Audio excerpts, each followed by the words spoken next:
You'll see America's favorite sport on WHBQ television.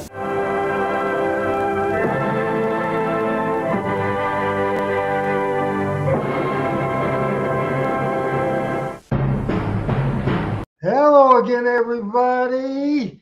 It is June the 23rd, 2026. Randy Hills, live as live can be, from the world headquarters of Talking Memphis Wrestling in the place that Randy Hills started his story. I'm live from my hometown of Jonesboro, Arkansas. Now, hello everybody. Hope everybody's doing well tonight as we're going at it again with Talking Memphis Wrestling. Now, before we bring in the co-host of this show, I wanted to say this. Did you notice how I opened the show?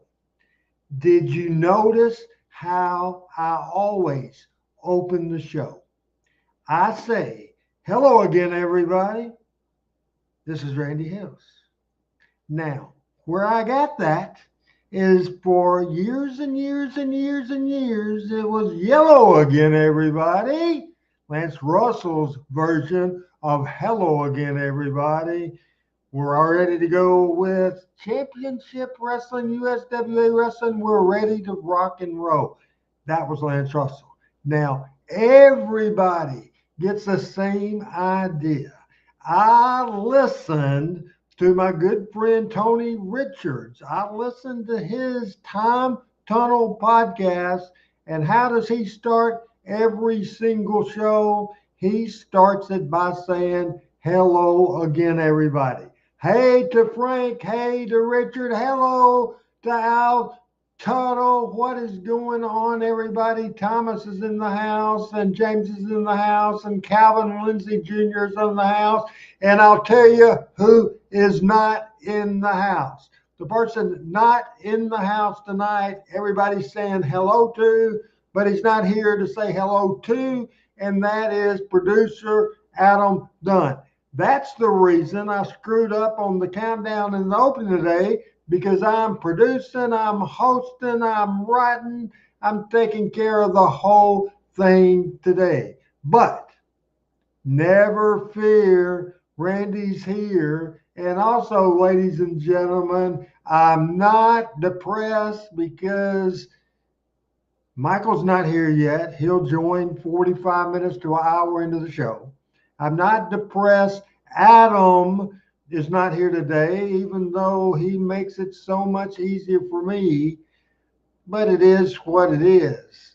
But I, even though Michael will be a little late, the OG of this show might be a little under the weather tonight, just like he was last week.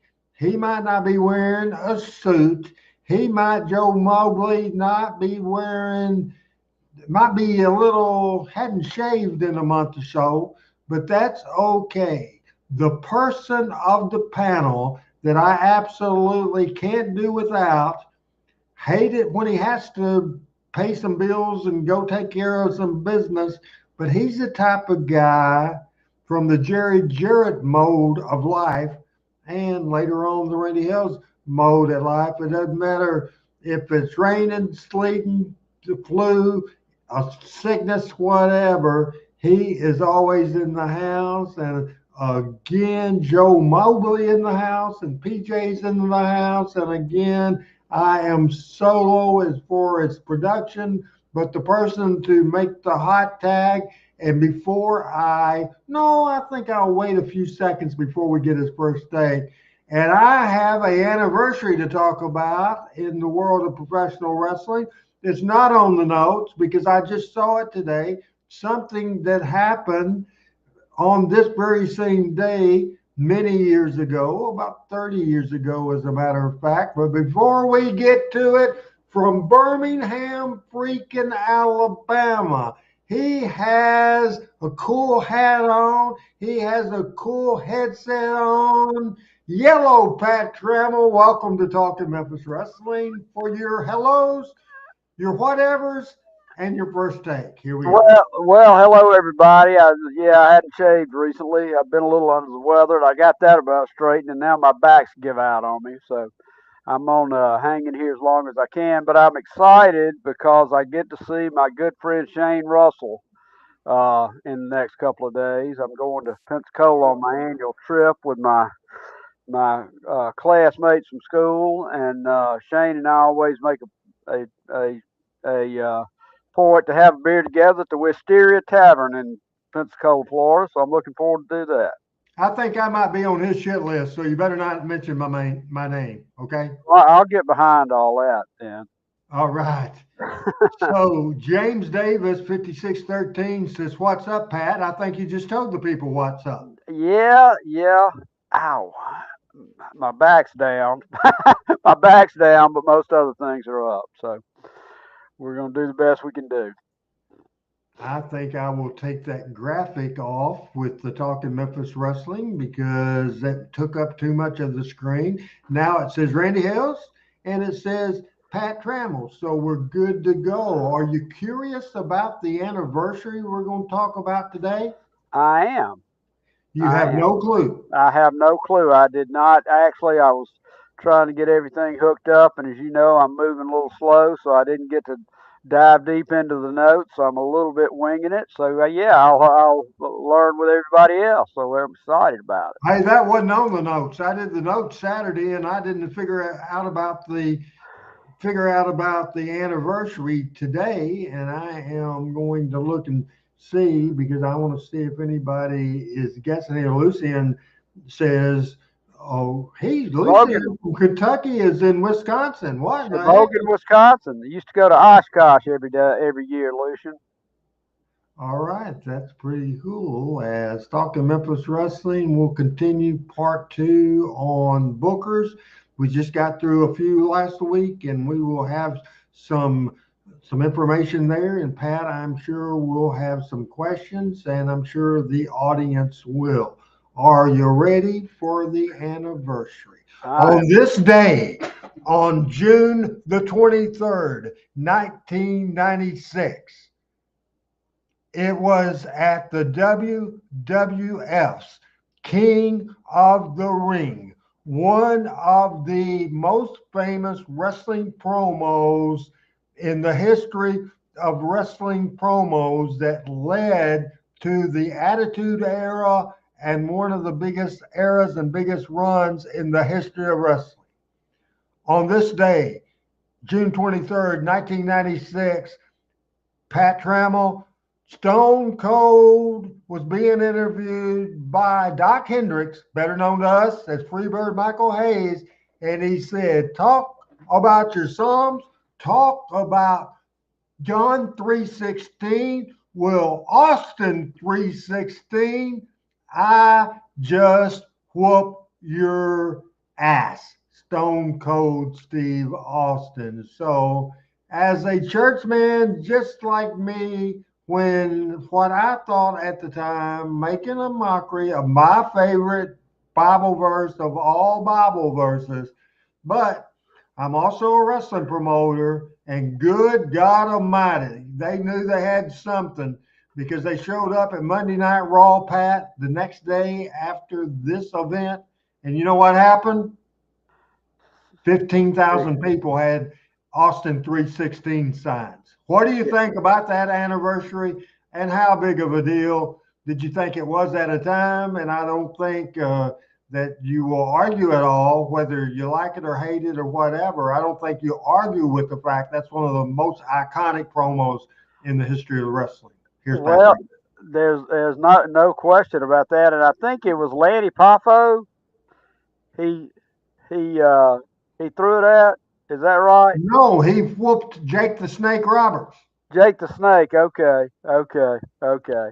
Jake had taken something from Brother Love or something like that, and I've seen a I've seen interviews with Austin where he says it just came out the top of his head. But he sold. I think Jr. said he made $1 million one quarter in his gimmick percentage from those shirts. That's pretty cool. And this business is always about money. No doubt about that in the world. You know what? I have to say a little shout out to my best friend, my brother from another mother. You know who I'm talking about? The great Randy Dandy. Randy West is in the house and he's Yes, watching this sir. show today. And it's great to see Randy here, Pat. Do you have a first take today? Not particularly. I'm kind of excited to delve more deeply into what we've been talking about, and go from there. I've been I think, just for everybody's information, I have a this is about my once every 18 or 36 month back issue, and it comes from being an ex motorcycle motocross racer and an ex um, concrete mixer. So about once a year, I get down in my back, as we say in Alabama. So I've been kind of worked through that today. I think right now, before we get into this subject, and it is a very interesting subject we have today, as we're going to deep dive on the Bookers. I'll go through who we covered last week real quick. But right now, I want to go to another graphic, and I'd like for you to speak on that because it's in your home state. And look at this graphic. How about that? There we The go. legendary wrestling voice Michael St. John will be in Huntsville, Alabama for Southern States Wrestling's debut in Huntsville, Alabama, Friday night, June the 26th. The bell time, the opening match starts at 7:30. Michael's radio station, Fun Radio 92.7 and 104.9, is one of the sponsors, and you see all the other sponsors on the screen. It is the Super Summer Sizzler Tour, and it's in Huntsville, Alabama. I know Michael is going to be there. He is going to have a microphone in tow. And about the geography of Alabama, Pat, I'm not familiar with it. How far is Huntsville, Alabama from Birmingham, Alabama, where you reside with your lovely wife and your lovely kids that come in part time? Coming in and out. Uh, we're about uh, we're about 100 miles, I'd say. A Two little hours. less. Yeah, about an hour and a half. Hour and a half. Well, if your back's not any better, Pat, you don't need to go. Well, I just realized this when I saw that. I go on and well, I'm going to see Shane this weekend Shane in, Russell. in Pensacola, Okay. and that's this weekend. So, or is that this coming weekend? That's Friday night. Yeah, no, I can't be there. I'll be with Shane and my golfing buddies. Drinking beer with Shane Russell. Yes, sir. Yes, sir. Now, still don't think you should drive. I think you shouldn't go this year because of the fact you're a hurt man. You're an injured man. So I shouldn't drive south. I should drive north. You shouldn't drive anyway. You should Well, come in bed. well, well, we'll see when it. I'm better today than I was yesterday. I made a strategic mistake. Hey, Gail, good, good to see you. I made a strategic mistake. And not that anybody wants to hear about my medical issues, but I've got a hardback recliner that I lean back in on a heating pad. And I woke up about 2 this morning and I went and lay down on the couch, and I should not have done that. So I woke up all twisted up, which wasn't good. So Did you not have to go to work today? I could not go to work today. I work from home today. I know I couldn't. No, I wouldn't. I could not get in and out of a car today. So Well, make sure, give me the hot tag, give me the thing. If it starts getting painful, Michael will be here hopefully about 45 minutes to an hour into the show. well, Show. I'm probably going to be standing up a little bit when I'm off screen to stretch out. So, but I'll get through it. I'll get through it. Pat Trammell is with us on Talking Memphis Wrestling. It is the 23rd day of the month of June. July's almost here, Pat Trammell. Yes, sir. We're going to get into talking about booking, and booking, of course, is very important. A lot of people these days say you write TV or the head writer of a wrestling thing. We never use that term. You know how we describe it when we're going to sit down and book TV? No, sir. Always. It was it's time to lay out TV. It's time to book TV. It's time to lay out TV. It's time to book TV. It was never, nothing about it was anything to do with writing TV. That changed, Pat, when Jerry Lawler and Jerry Jarrett both went about the same time to the WWF. Jarrett never came back. Lawler did, and he tried to come back for most TVs. But that's when I first heard the term, and I would say probably in 96, 95, 96, or it was after he had started there, and I was booking, so it could have been 94, even as early as 94. But the term writing TV, the whole concept of scripting promos, that sort of thing didn't happen. So your opinion, Pat, on the term writing TV, the concept, and how do you consider it? Do you consider it booking TV, laying out TV, or are you up with the young folks today and say what they say, writing TV? That always offends me. Well, I understand that. Times are different. I would be curious to know. I'd like to go and kind of observe a week in the life of AEW or WWE or whatever.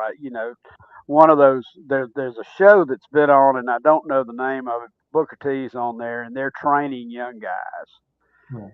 And I think Bully Ray's on there too. I don't know the name of it either. Yeah, but I'm pretty sure that you used to grab somebody and say, give me 12 minutes, cut a promo, go over, and get back here.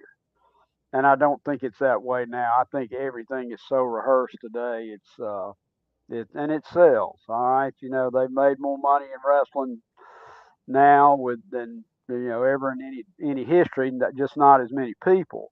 So for this day and time it works, but a little bit of the craft is taken out of it. I agree with that 100%. And now as King of Kingsport, and don't worry, Bo, you came late, but I have already plugged. He got mad, and I got mad back at him because he'd sent me something, and I had already showed it, and then he had to pile in on the deal. I plug your shit, Bo, all the time and always have. But the more you on the show, you say, "Oh, plug this, plug that." That's and so ORH. That is a big incentive for me not to do it again. Pat did the run through, Pat, because so Bo won't get his freaking feelings hurt. And whether I could care less if Bo's going to be there, but I'm tickled to death. It's a price of admission by itself. Pat, again, let Bo hear you put over this Huntsville card coming up Friday night at the JC Community Building on Airport Road Southwest in Huntsville, Alabama. Go ahead and put it over before he cries us a river. Well, hello, Bo. It's okay to be late. It's good to see you too. I don't know what's up, Randy, but it is. But anyway, we are looking forward to Michael being in Huntsville, Alabama this Friday night. Can you put it back up, Randy, Yeah, please? let me get to it. Again, I am producing this show today because Adam Dunn is working somewhere else and in his hotel room. His internet's not working enough to produce this show, and there it's put up again. There we go. Michael St. John live, Super Summer Sizzler. The community building on Airport Road. Airport Road is conveniently off the right outside of Huntsville, convenient to the interstates. Bell time 7:30. Really, really looking forward to it. All right. As a matter of fact, I want to talk about my good friend Crazy Gail, and Crazy Gail is in the house. She says hello, Randy, my friend, and then she says hello to Randy West, and then she has a question for Randy West. Randy West, remember me? Of course, Gail, I can answer that question. Bo's in the house. Al Tuttle, my great friend, and he is in the house as well. And so we appreciate it very much right here on this show today. So, man, and Bo, as long as Pat can get out of bed, Pat Trammell has already mentioned that he's certainly going to show up. And you're on the screen now, Pat. You're going to show up if all's well. You'll be in Huntsville. Yeah, Bo, I was telling Randy I've thrown my back out, which I do about somewhere between 18 and 36 months every year. So we'll see how ow, sorry, we'll see how the rest of the week goes. So Big Southern States Wrestling, and that's the big debut Friday night for sure. Eye of the Watcher is in the house, and we appreciate that very much. Talking about bookers and the ones we talked about last week, Pat, we are going to go through and then we are going to leave off where we stopped. And certainly we started in the mid 50s and it was a hell of a run. And the booker at the time and the promoter was Buddy Fuller, Edward Welch, and he was the mastermind behind probably certainly at the time because it was in Russwood Park Baseball Stadium. Sputnik Monroe and Billy Wick with a special referee. Billy Wicks and Sputnik, man, history, history, history. Buddy Fuller was the brains between that. Also, we have to talk about his replacement when he was fired by his father and Nick Gulas.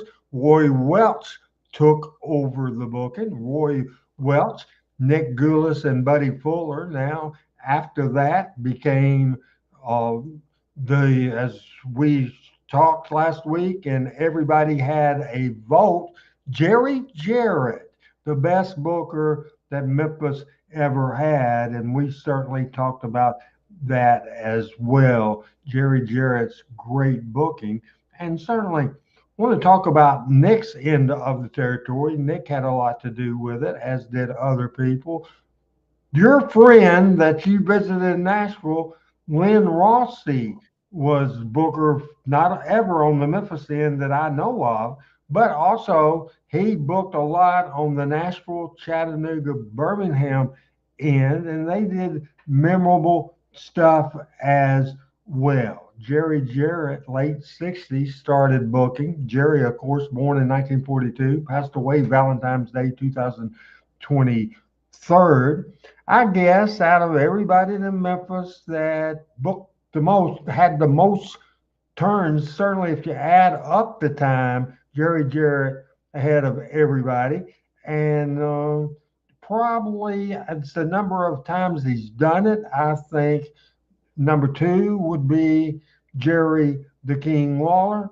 Robert Fuller had one of the shortest tenures. Bill Dundee in the office for years and years and years had a record breaking run Mid South Wrestling for Cowboy Bill Watts. Bill, more times than not in Memphis, was assistant booker under Jerry Jarrett, but he was also booker solo at times as well. In 1985, they went outside the territory for a booker, and Tom Renesto booked there. At the point now, we're going to freeze Pat because we mentioned all those last week, but we have good numbers right now on Talking Memphis Wrestling. I just ran through that very quickly. So just kind of give your opinion of the names we talked about, and coming up after that, will then continue the list and get into the national bookers as well. Here's Pat Brown. Well, it's interesting, and it was interesting to me, and it's in his book to hear Jerry talk about how he, kind of got into the booking game, and I think it's probably not that unusual. I told the story last week of Floyd Patterson carrying Joe Lewis's uh, um, not trunks, but his robe out of the ring when he was younger, and that's basically what Jerry did for Roy Welch. He drove him to Memphis, and they talked booking. And at some point, Roy said, "What do you think about this? What do you think about that?" And according to Jerry, by the time he told the boys that Jerry was the booker here, he had been booking it for almost 9 months, and they would just do it riding back on the car. So it was an apprenticeship program, if you will, like welders used to go through, and electricians and everybody else, and it worked very, very well. And I'm assuming I never knew I never knew Nick's, or have never heard what Nick's responsibility as a booker was for anywhere. And Michael may be able to tell us that. My assumption always was it was Mr. Welch. And then, when Lynn had his accident and wasn't as active, I think he started doing some of the booking. And so that's the way I understood that to be. Somebody had asked about Ole in Georgia, and yeah, Ole. We'll get to that, and let's hold up on that. We'll All get right, to that all later. right, that's fine. Bo James says Randy Hales was wrestling on TV in Memphis when they drew that big house at the baseball park in the 50s. Yes, it was on Channel 5 for a couple of months. Then it went to Channel 13.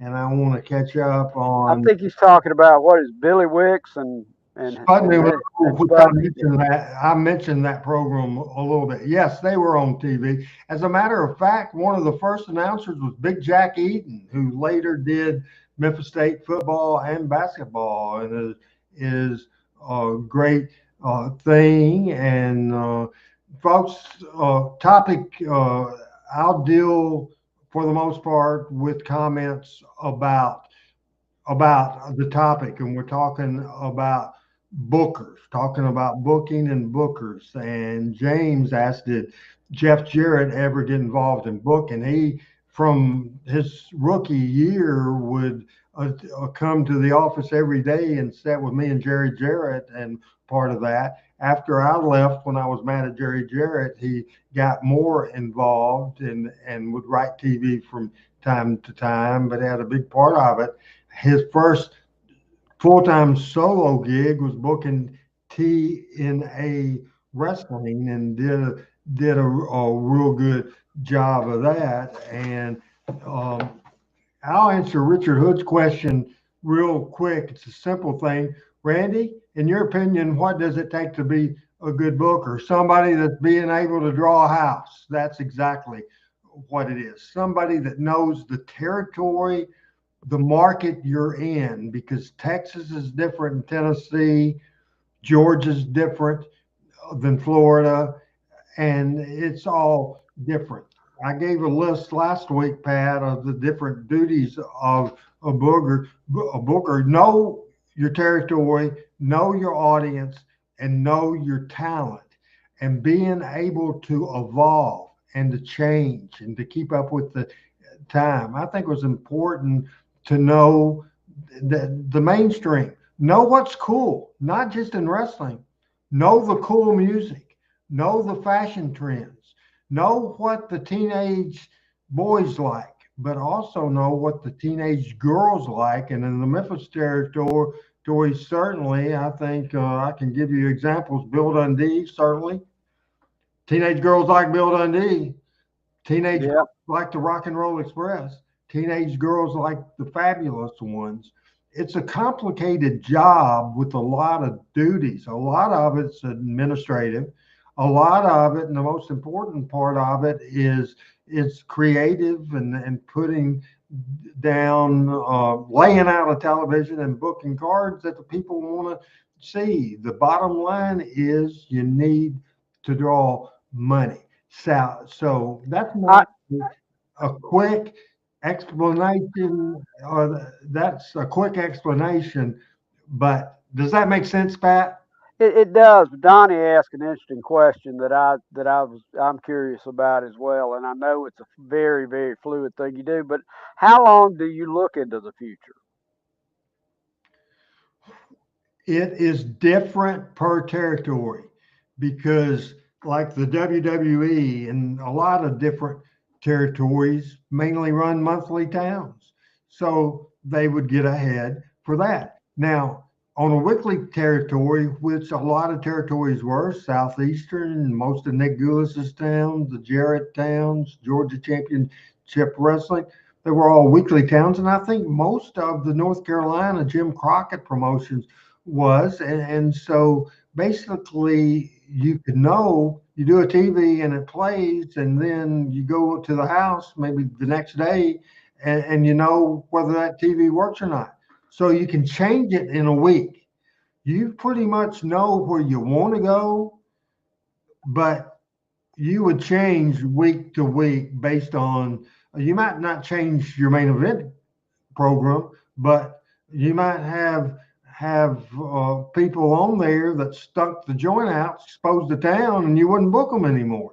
So on the weekly territory, you could fix things quicker, Pat. And so I kind of would always know what my main event would be for 4 to 6 weeks, but very flexible and could And I know it could change depending on who's hot, who's young, who's whatever.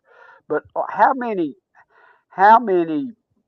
angles would be running at one time generally? Two or three? one major angle and 2 to 3 more. So Okay. sometimes as much as four. And then you have like a personal issue that may not can be considered a may not consider a angle, but have a personal issue that you would just talk about on TV and build something, or maybe you did a disqualification between Pat and Michael this past Monday. Well, next Monday night, a return match, it would be no disqualification. It uh, just depend on that. It just depends on what happened there. Any of the other bookers that I talked about, just minutes ago that you would like to talk about? Are you ready to continue and talk about ones that we haven't talked about in Yeah, this? let's talk about some new folks. All right. I think at this point, we certainly talked about, we ended up with Tom Renesto. Here's somebody that was one of the most creative people that I'd ever seen in the wrestling business. So enthusiastic and so good. Eddie Hot Stuff Gilbert. And he had a few, maybe two, maybe three. He had a few booking runs here. He also was a booker for Continental Wrestling once Ron Fuller sold out, and he was booking for there as well. And I believe he was a part in the later, after the territories died, he was a part of the booking committee for WCW. Eddie Hot Stuff Gilbert. Just, I think I would just say that Eddie's reign as a talent was in and out, just like booking. He would never didn't get frustrated. Whether I can tell you reasons to get frustrated as a booker, mad at the owner of the company, mad about his pay, different things. I don't know if that's the case with Eddie or not. I don't know very well because I wasn't in the territory when he booked the territory. But Eddie Gilbert, known for, of course, pitching the idea of running Lawler over in the car. He was creative. He was out of the box. He was a great interview and a great talent as well. And I think if we wouldn't have lost Eddie too early, I think I would have liked to seen Eddie Gilbert as he moved up in age be a booker. At that point, it would be in a national wrestling company because that's all that was left at that point. Ended up at that point. I would have liked to seen him booking somewhere or part of a quote quote creative team somewhere and not wrestle. Yeah. You can do it, wrestle and book, and certainly a lot of people have done it successfully. But at this point, as wrestling evolved, I don't think that was a good idea. So, quick thoughts on Eddie Gilbert. Well, gone too soon, and like a lot of those guys, just live fast, die young, leave a good-looking corpse. It's unfortunate because my understanding is that I never met him. Obviously, I met his dad. Obviously he had. I'm told he had a special talent for it. And growing up in it, obviously I could build a fence because I grew up in it. But it's just this business eats its young, and particularly with substances and stuff like that. James brings up something interesting. Um, Randy, I know Dutch booked a lot in Puerto Rico, and did he ever book Memphis? Yes, he did, and we'll get on. We'll get to that a little later on in the show as we have graphics production. We'll get to that a little later on. And Alexander says if Eddie Gilbert didn't die in '95, would would he book WCW? He was a part of the team. WWE, he would have been a part of the team. And he started booking Eastern Championship Wrestling before he left, and Paul Lee turned it into ECW. So at that point, I don't know if he would have gone back there. And uh,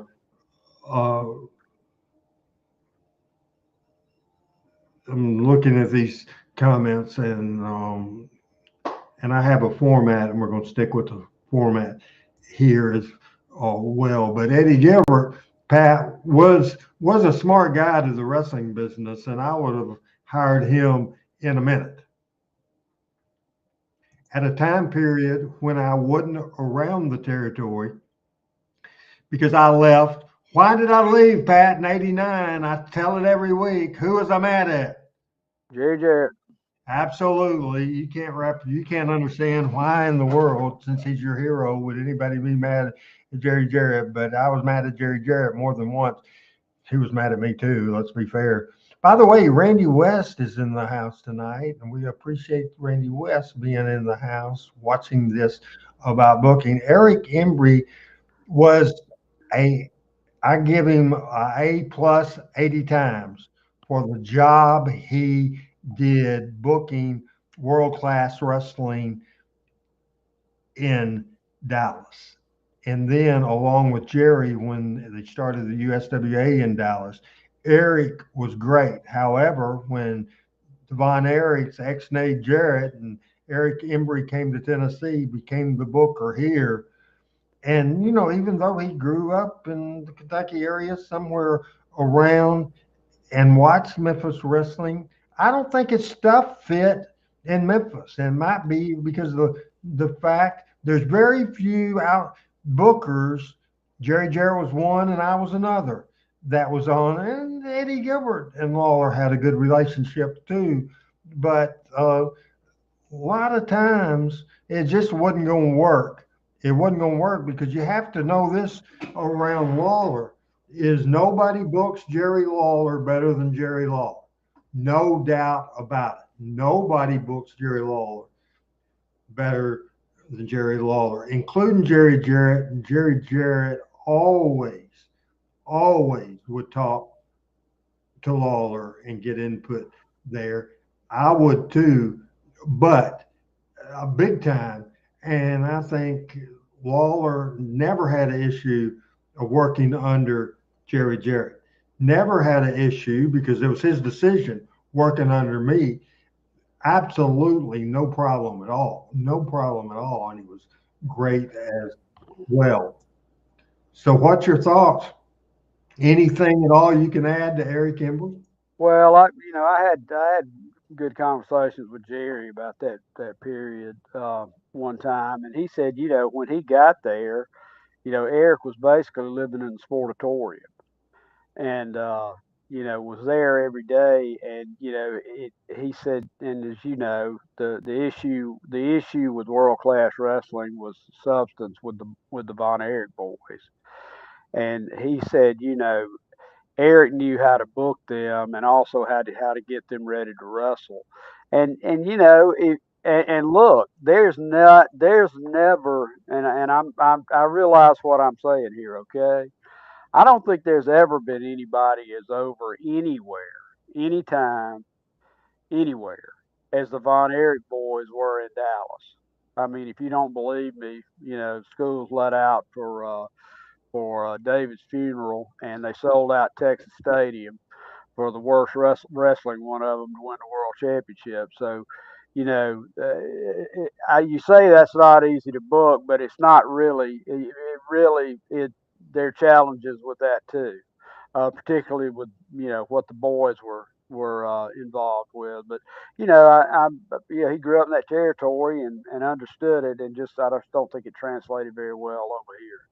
And he But did a very good job, excellent job for sure. There's no doubt about it when he booked there in the state of Texas for sure. And the people the fans hated him when he was a heel, then he switched babyface.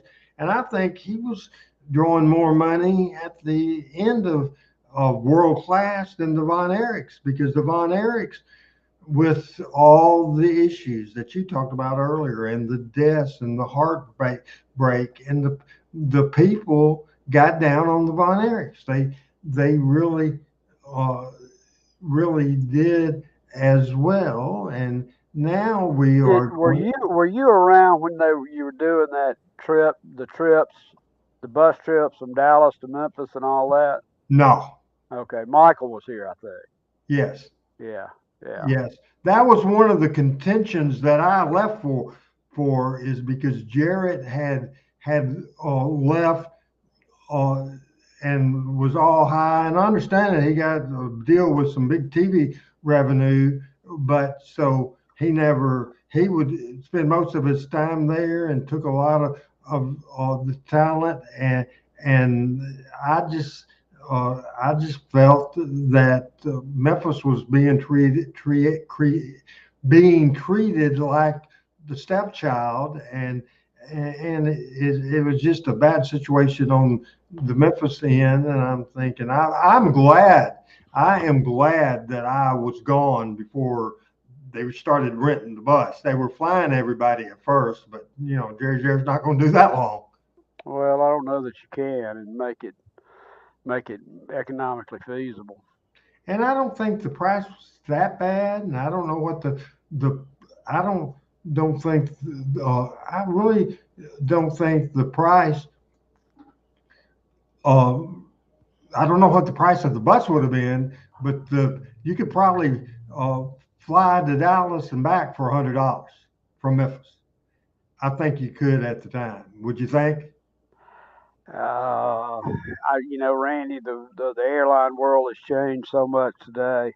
You could get to Dallas today because although Memphis has American, and so you could get to that hub. I don't know if Memphis has Southwest today, and I just don't know how it was at the time. I could not get a direct flight to Tampa or Memphis in 1989. I know that. Memphis Bookers, and we'll get to the national bookers in a little bit. We're trying to go by the format, and I know people's mentioning this person or that person, and certainly at the end of the show, if I've forgot somebody, then you can mention it.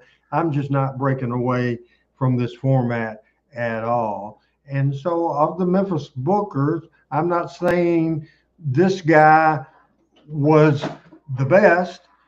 I think it was the right guy to book the wrestling the way that it had evolved to. I think it's the right person. Certainly not the best booker. Certainly the best booker at the time that he was booking, without a doubt. The best choice there, without a doubt. Your friend, without a doubt. Long time ago, it started with Eddie Marlin. Eddie Marlin looking at my friend Randy Wade, and that is me, and that's where my relationship with Eddie Marlin started.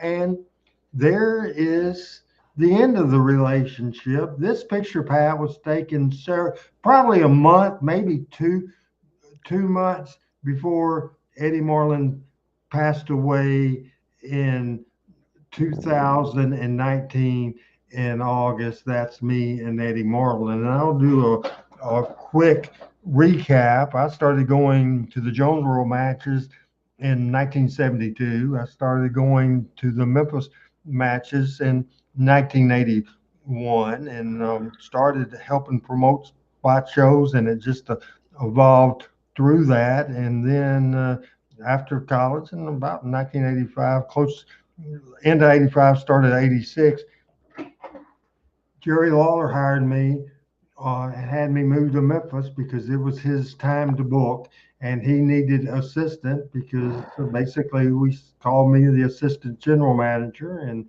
then the assistant booker. So it started in 86. Then in 87, Jerry Jarrett took over the book. He had me move from Memphis to Nashville, started going to all the towns and started going to the office every day. Lawler didn't have booking meetings. He just, on late Friday night, he would lay out the TV, write the TV in the newfangled terms, and then it was 1987 when I started making trips with Jerry, and I used to stay in Monday nights at Eddie's, Tuesday nights either at Jarrett's or at Randy West House, and at the office every day. And so Jerry would be in the front seat, Tojo would be driving, I'd be in the back, and he would talk about the TV and then hand me the format and every week and say, look at how we lay out the TV and that sort of thing. And then I probably told this story before, Pat, but this is the big break for me, and it was 1987. Jerry Jarrett was in the front seat. He said, "Hey," so I'm getting sleepy. he said, he reached back in the back and handed me his booking book. He said, look at the card uh, for Memphis last week. Then he handed me a 2 or 3 formats, and he said, here's the last 3 formats so you can see how it's formatted and you can see who wrestled who in the last 3 or 4 weeks. And he said, I'm taking a nap. He said, when I wake up, have a TV for Saturday written or booked for me, and we'll go over it segment by segment. So he went to sleep, woke up in 2 hours, and he said, what do you have? And I handed him the thing. And so he said, okay, segment per segment. And he went segment per segment, and a couple of things he had ideas for, and he pitched, and he said, for first time, he said, that is great. And he said, I'll use some of this. And I said, good. So I was a kid, the happiest kid in the world. Jerry Jarrett liked my shit, Pat. He liked my shit. He liked the TV. And then he said he would use some of it. So I was thinking maybe at that point, maybe he would just like some of it. But finally, by Thursday, he told me he wasn't going to TV. And so he handed me in his handwriting a TV, but 95% of it was based on the exercise he gave me.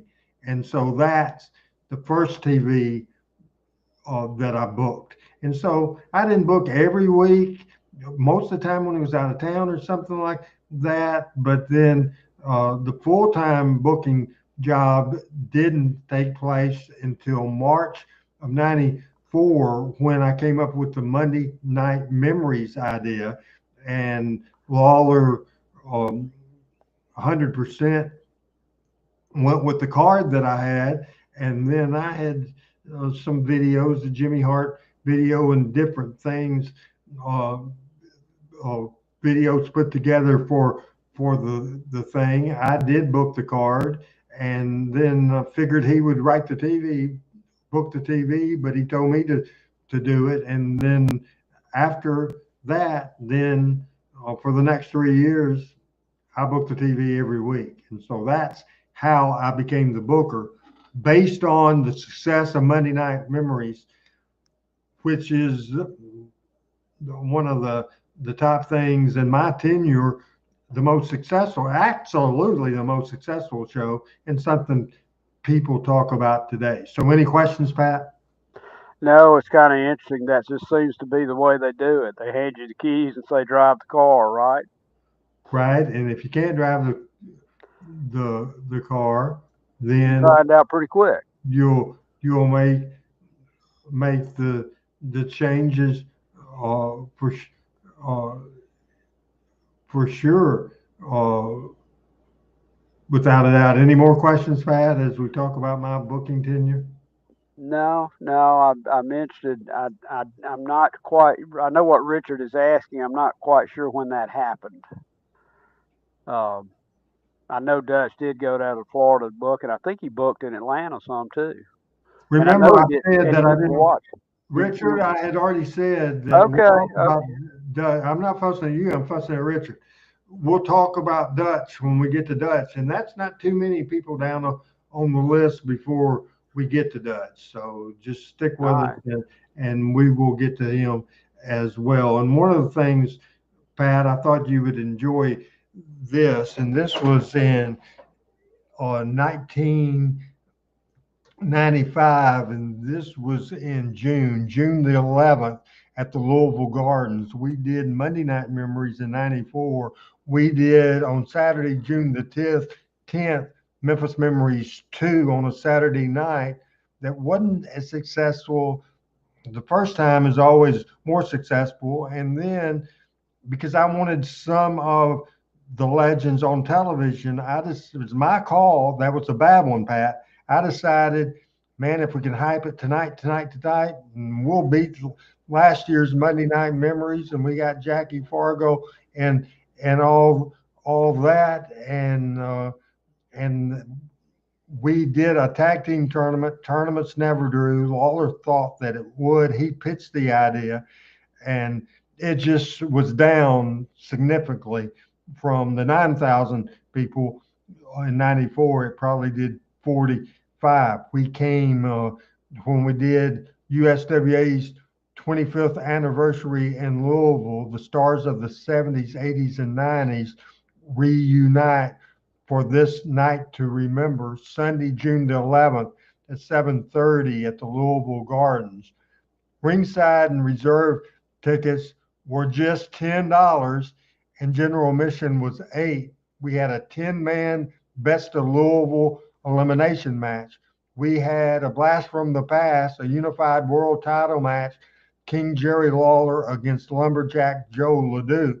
Then the Fabulous Ones reunion, Stan Lane, Steve Kern with Jim Cornette against Tommy Rich and Doug Gibbert with Ronnie P. Gossett.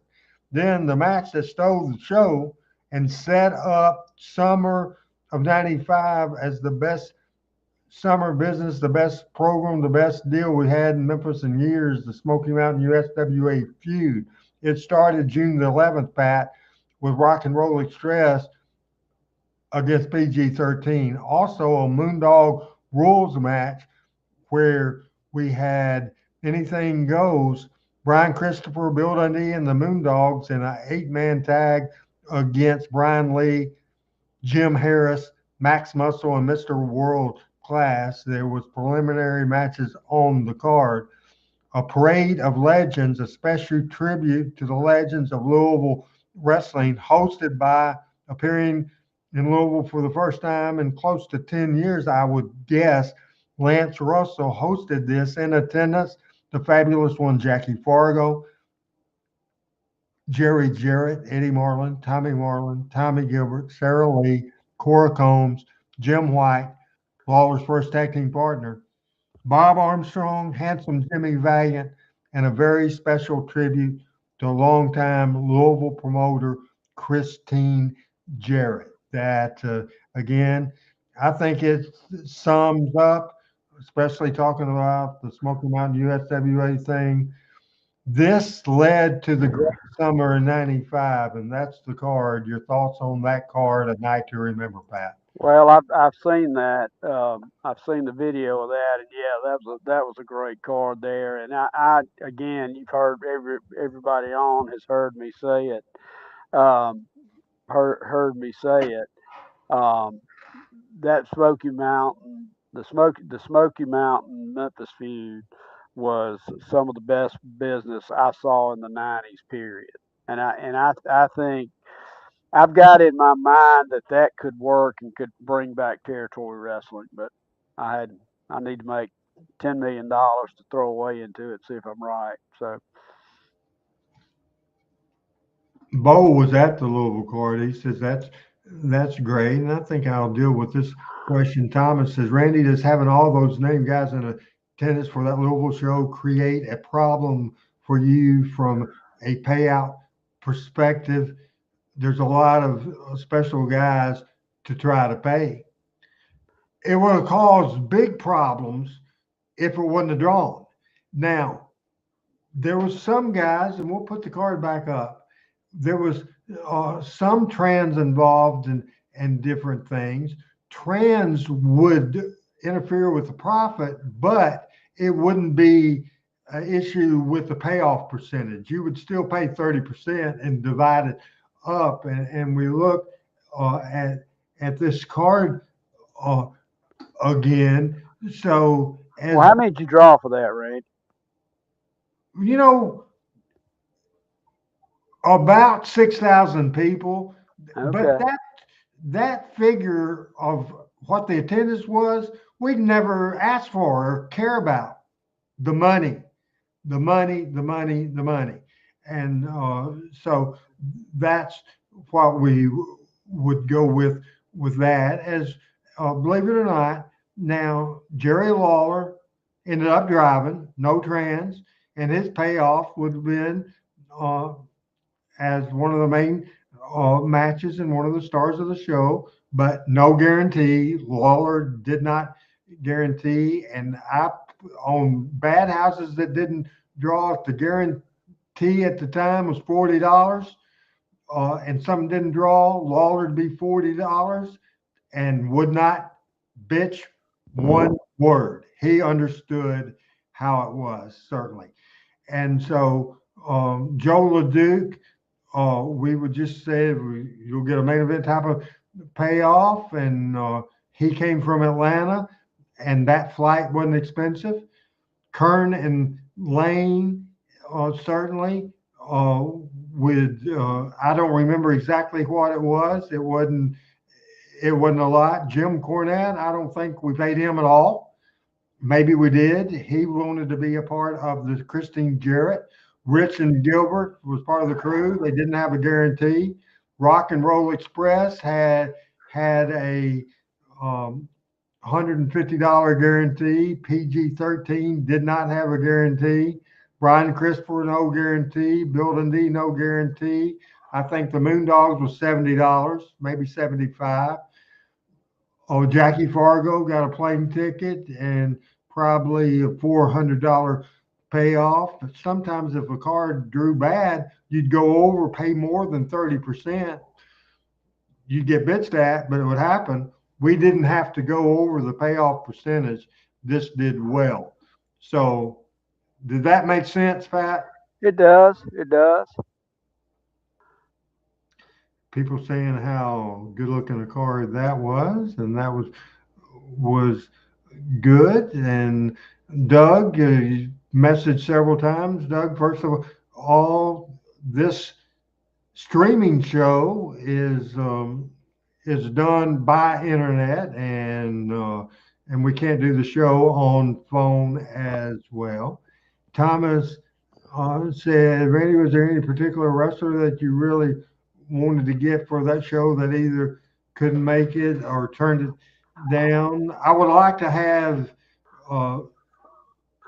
I would have liked to have Jimmy Hart for that, and I think he was still in WCW for sure. By the way, Bob Armstrong came in and probably paid him $150 guarantee for that. And Alexander said, how many matches did that USWA Louisville show had outside of the top matches? Uh, Probably 6 to 8 more. Yeah, it was a real card. Austin Idol, I believe, because he was in Memphis for 94. I ran a super card in Nashville on a Saturday before March the 4th. Booked Idol. He didn't show up. I booked him for a super show in Louisville on a Sunday. He didn't show up. I didn't think he'd show up on that Monday, but he came. He came for that.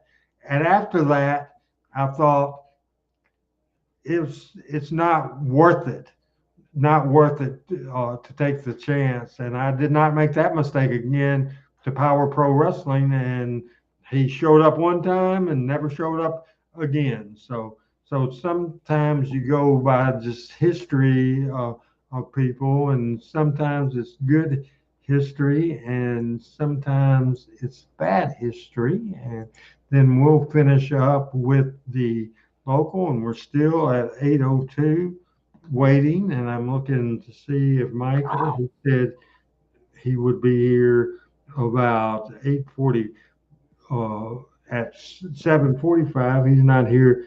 Uh, uh, Hold on, as Michael still hadn't done that, and we'll go through the remaining bookers in the Memphis territories, and we will start with the person that booked after I got mad at the new ownership. Jerry Jarrett sold, and then to Lawler, and Lawler then sold the entire thing to an investor called Mark Stelker, and had Larry Burton as the GM. I didn't get along with him, and I disliked Larry Burton a lot worse than I ever disliked Jerry Jarrett. And Jerry Jarrett was one of the most brilliant people I ever saw in my life. and Larry Burton wasn't. Well, And Burton, did he have any experience in the business? no, he just became buddies with Lawler. And Lawler thought he could help with promotions and sponsorship and probably selling the company. And so that's exactly what happened. After I went away for a short period of time, and Mike Samples is a nice guy. He really is. Had never booked a territory before. He booked for a few weeks. And then after that, and that's somebody that Burton felt he could control because he damn sure couldn't control me at all. And I was set in my ways. I'd listen to Jerry Lawler and I'd listen to Jerry Jarrett, but I wasn't going to listen to Larry Burton. And I never met the new owner, Mark Selker, in my life. After Mike was replaced, he was replaced by Dutch Mantell, and I watched most of those TVs. Business was not good. Talent was leaving. People didn't like the new ownership or Larry Burton, and they went with Dutch, and Dutch was a heel and did some good stuff, but not to blame Dutch. The damage had been done, and there was no getting it up, and it didn't get up at this point, and no fault to Dutch. But the last booker of the USWA was Dutch Mantell. However, no blame at all. He wasn't the reason at all they lost TV. He wasn't the reason that rent wasn't being paid. He wasn't the reason TV stations wasn't being paid at all. Dutch is a brilliant booker, has had a tremendous success in other places. Now, best of my ability, he was assistant booker for Dundee, maybe for Jerry Jarrett a couple of times. I think this was his first run as the solo booker at that time period. But he was respected for his ideas, and he was a deep thinker, and he had great ideas. And he had a booking run in after Eddie Graham, before Eddie Graham passed away, and after Eddie Graham passed away. He was the booker in Florida and did a very good job. He's just a very good guy. He has done tremendous business for Carlos Colon in Puerto Rico. Probably the most successful booker ever in Puerto Rico, I would say. Did a great job. And he was part of the creative team on TNA Wrestling, and he was the booker of the Knockouts division, which was the most successfully rated division of TNA.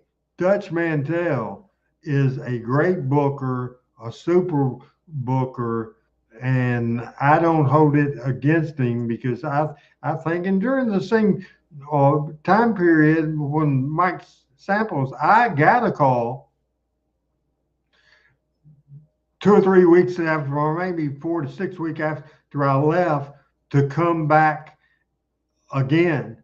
And I was told I would have full authority, I would have this or that. But I knew at that point that they weren't paying their buildings. They weren't, the television station wasn't happy. There was stuff happening. And creatively, I could have made it better, I think. It would have been hard to get the talent because the Tennessee territory getting a bad reputation that had before, and certainly was getting a bad reputation, not the place to go. So I was told by an advisor, they said, hey, don't say a flat out no.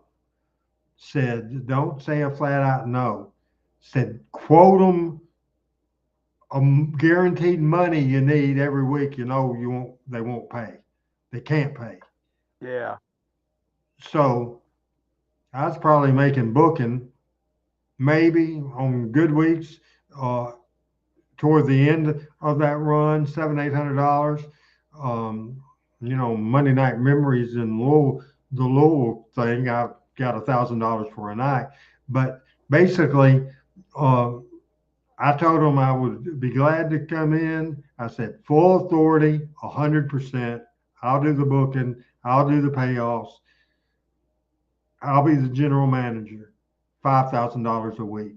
And they said, oh, I'm sorry. We'd love to have you. And they tried to Jew me down. I said, oh, $5,000 a week. And then if it comes up, I'll be asking for more money. I was praying not to get the job. And that's what happened. They said, "Oh, I'm sorry, no hard feelings, but we can't." And I said, "No hard feelings at all. I didn't want to do it, Pat." Yeah, sometimes you got to do those kind of things No and doubt, just hope they don't call your bluff. for uh, sure. Alexander, did the ECWA and USWA invasion angle help or hurt Memphis? It didn't hurt it. I don't know if it went much to Louisville and Nashville. By that point, they weren't running we weren't running the Mid South Coliseum. We were running the big one, Expo Hall, and that couldn't draw a lot of money. Jerry Lawler and Dutch, I think, was the creative behind it. And watching that back, it was great stuff, fantastic stuff, no doubt about it. Still hadn't heard from Michael St. John, and as we're, I'm, I,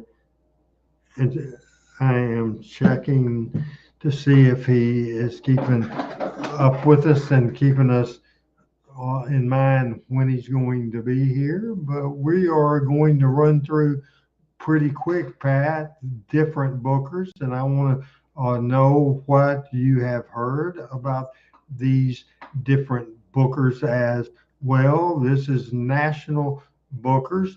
Any idea who this is? I feel ignorant on here more than I want to, and I think more than our friends deserve. But it's a little bit familiar, but not much. I heard the name. If I wouldn't have seen this, oh, actually, I didn't know what he looked like. I knew the name. I searched for great wrestling bookers, and this guy was the promoter and the booker for San Francisco. His name's Roy Shire.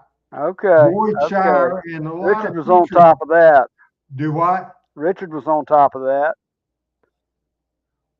So when I have help me with that, Pat, because when I have graphics up, then I can't see the chat. I So got it. I don't let me understand. mess, mess that. And uh, considered probably in the top five. Some people would say number one. This next person, a lot of people's list would be number one for Yeah. this, Pat. Eddie Graham. Eddie Graham, known to be one of the best Finnish guys in the history of professional wrestling, like wrestling for sure. Barry Hay is in the house watching this show and appreciate that very much. And James says, did I have a assistant booker in Power Pro? Assistant booker, co-booker, yes, it was Brandon Baxter. Again, Tony Richards watching this show today. I wanted Tony to be able to come on the show when Michael was not being able, was going to be late, and he's not here at all. And Tony answers that question, the Professor Roy Shires. And so in that list so far, Pat, we have talked about national bookers, and we are talking about Roy Shire, and we talked about Eddie Graham, a disciple of Roy Shire and a disciple of Eddie Graham. If this guy, and certainly I think this guy is a excellent booker, Number top five, no doubt. fantastic, and he would be in certainly the top 10, maybe the top five all time. I didn't see a lot of these guys stuff at all. But Cowboy Bill Watts, your thoughts on that? Well, he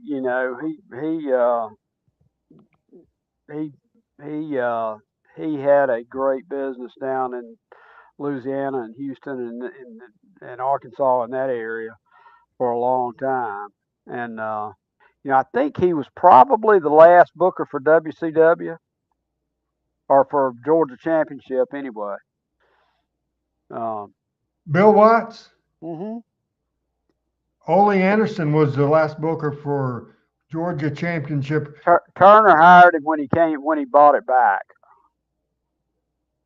and I think he And, went to stay 2 or 3 weeks or something. and Dusty he stayed a couple of months and he had input in the booking, but Dusty was the booker there. But man, I used to get Channel 11 or Channel 4, depending on which one it was on. Our Jonesboro Cable Company got television from Little Rock, and Bill Watts and Leroy McGurk ran Little Rock.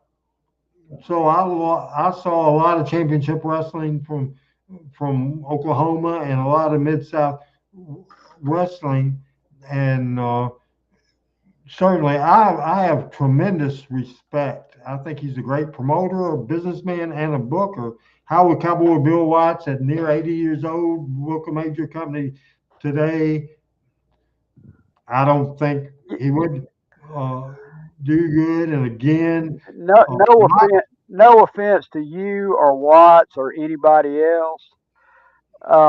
It would be like um, somebody booking a silent movie now. It's so different, and they're looking for such different things now. different audience, Yeah, always been different audience. And the next person, and he was a long time booker for Championship Wrestling from Florida, became a star of Championship Wrestling from Florida. He had a hell of a run at Jim Crockett Promotions, the American Dream. Dusty Rhodes, love him or hate him, one of the most charismatic baby faces in the history of the business, and very creative. Pat, he went along lines of the package shows that he learned from Eddie Graham. His mentor was just like Bill Watts had mentors, and Eddie Graham was one of them. Dusty Rhodes learned from Eddie Graham. What's your thoughts about Dusty Rhodes?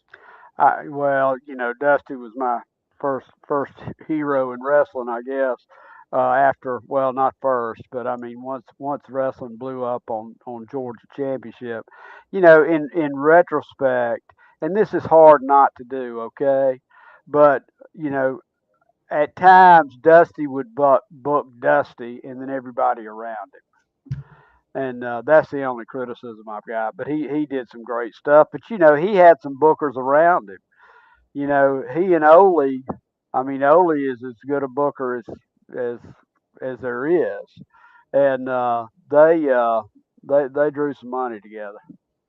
As a single program, absolutely, they drew tremendous money. There is no doubt of continuing our series on the great bookers, and this is good stuff. We're talking about today another one that booked in Florida and was booking WCW in the NWO run, Kevin Sullivan. I thought he had just an excellent mind. I think Kevin Sullivan, excellent booker, Pat.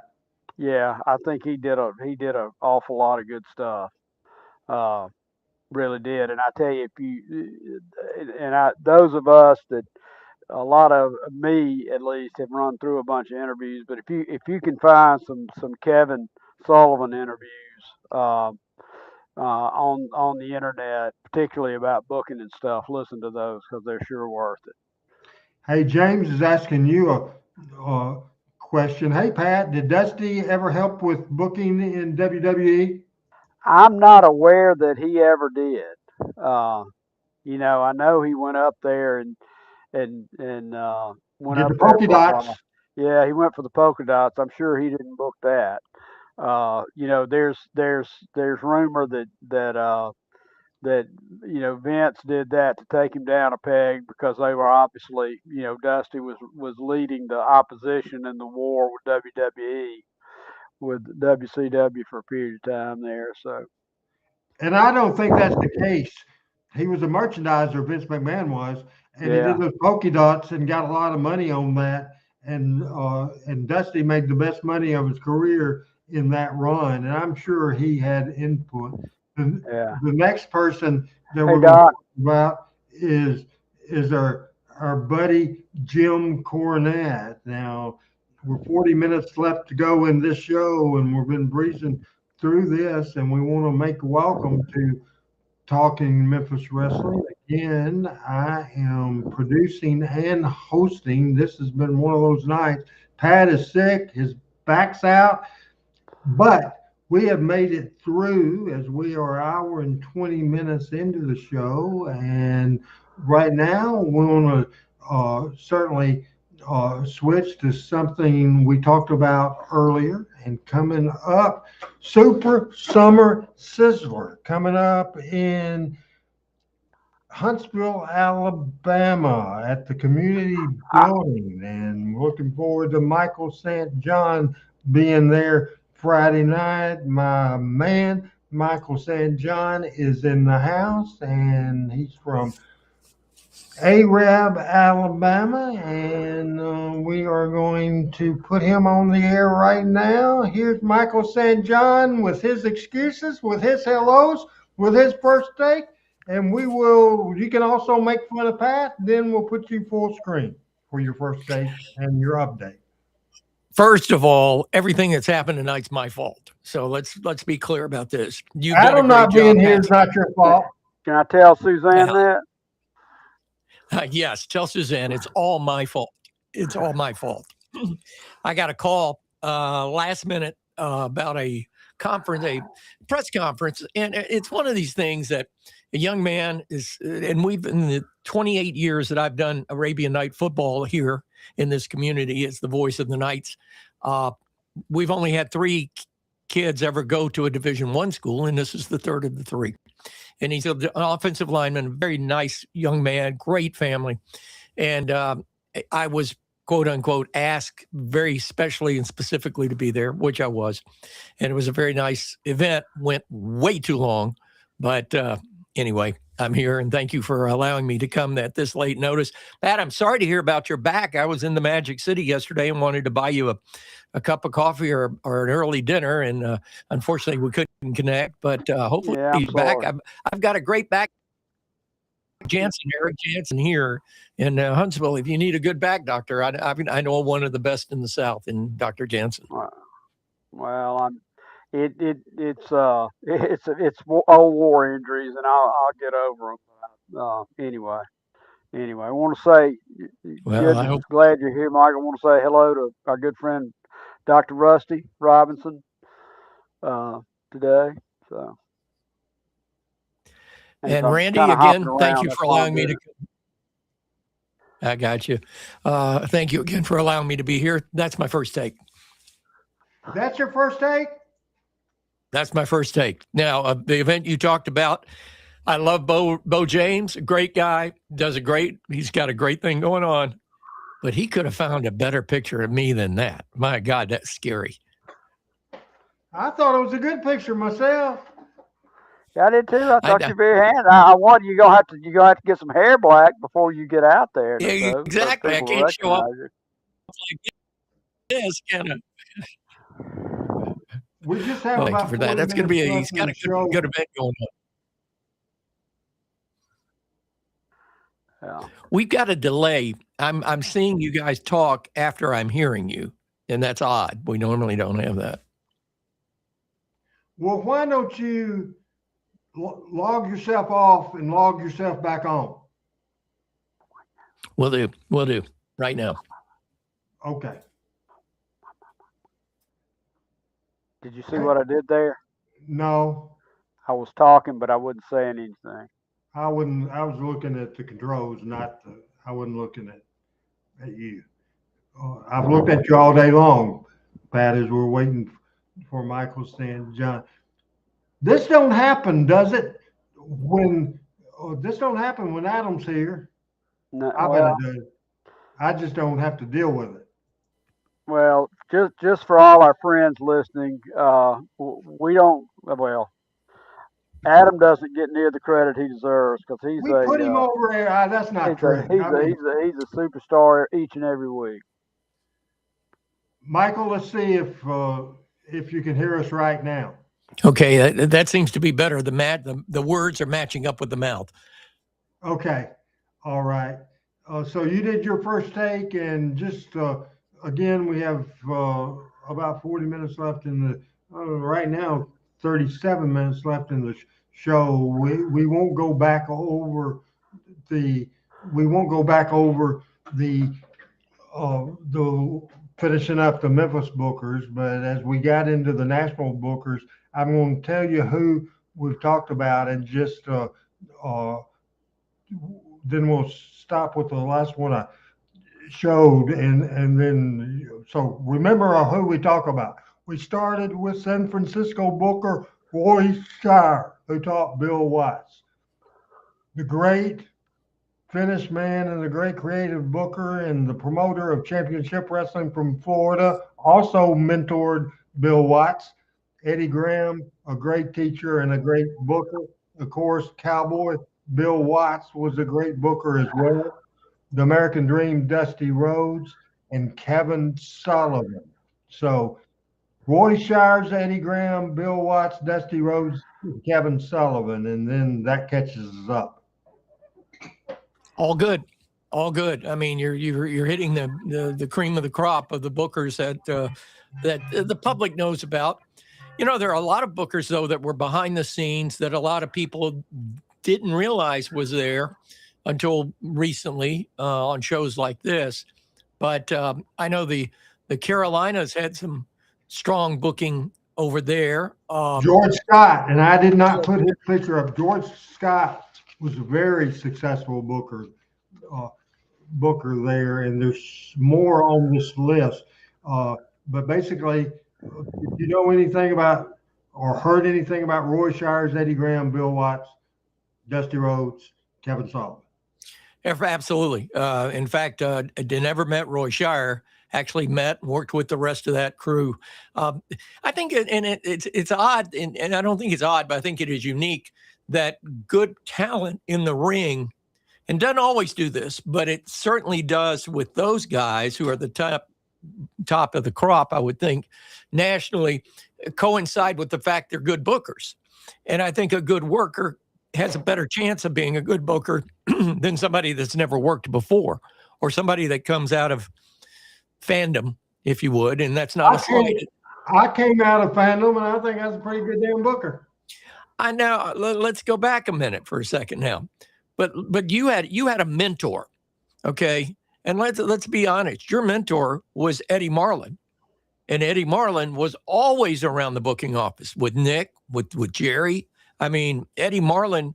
I don't know if he ever had the quote unquote booking title, but Eddie Marlin was as good as anybody I have ever met or talked to about it, as is Randy Hales. I sing your praises. Randy West was a big part of the booking meetings when Jerry Jarrett. Randy West was in more booking meetings than Eddie Marlin was.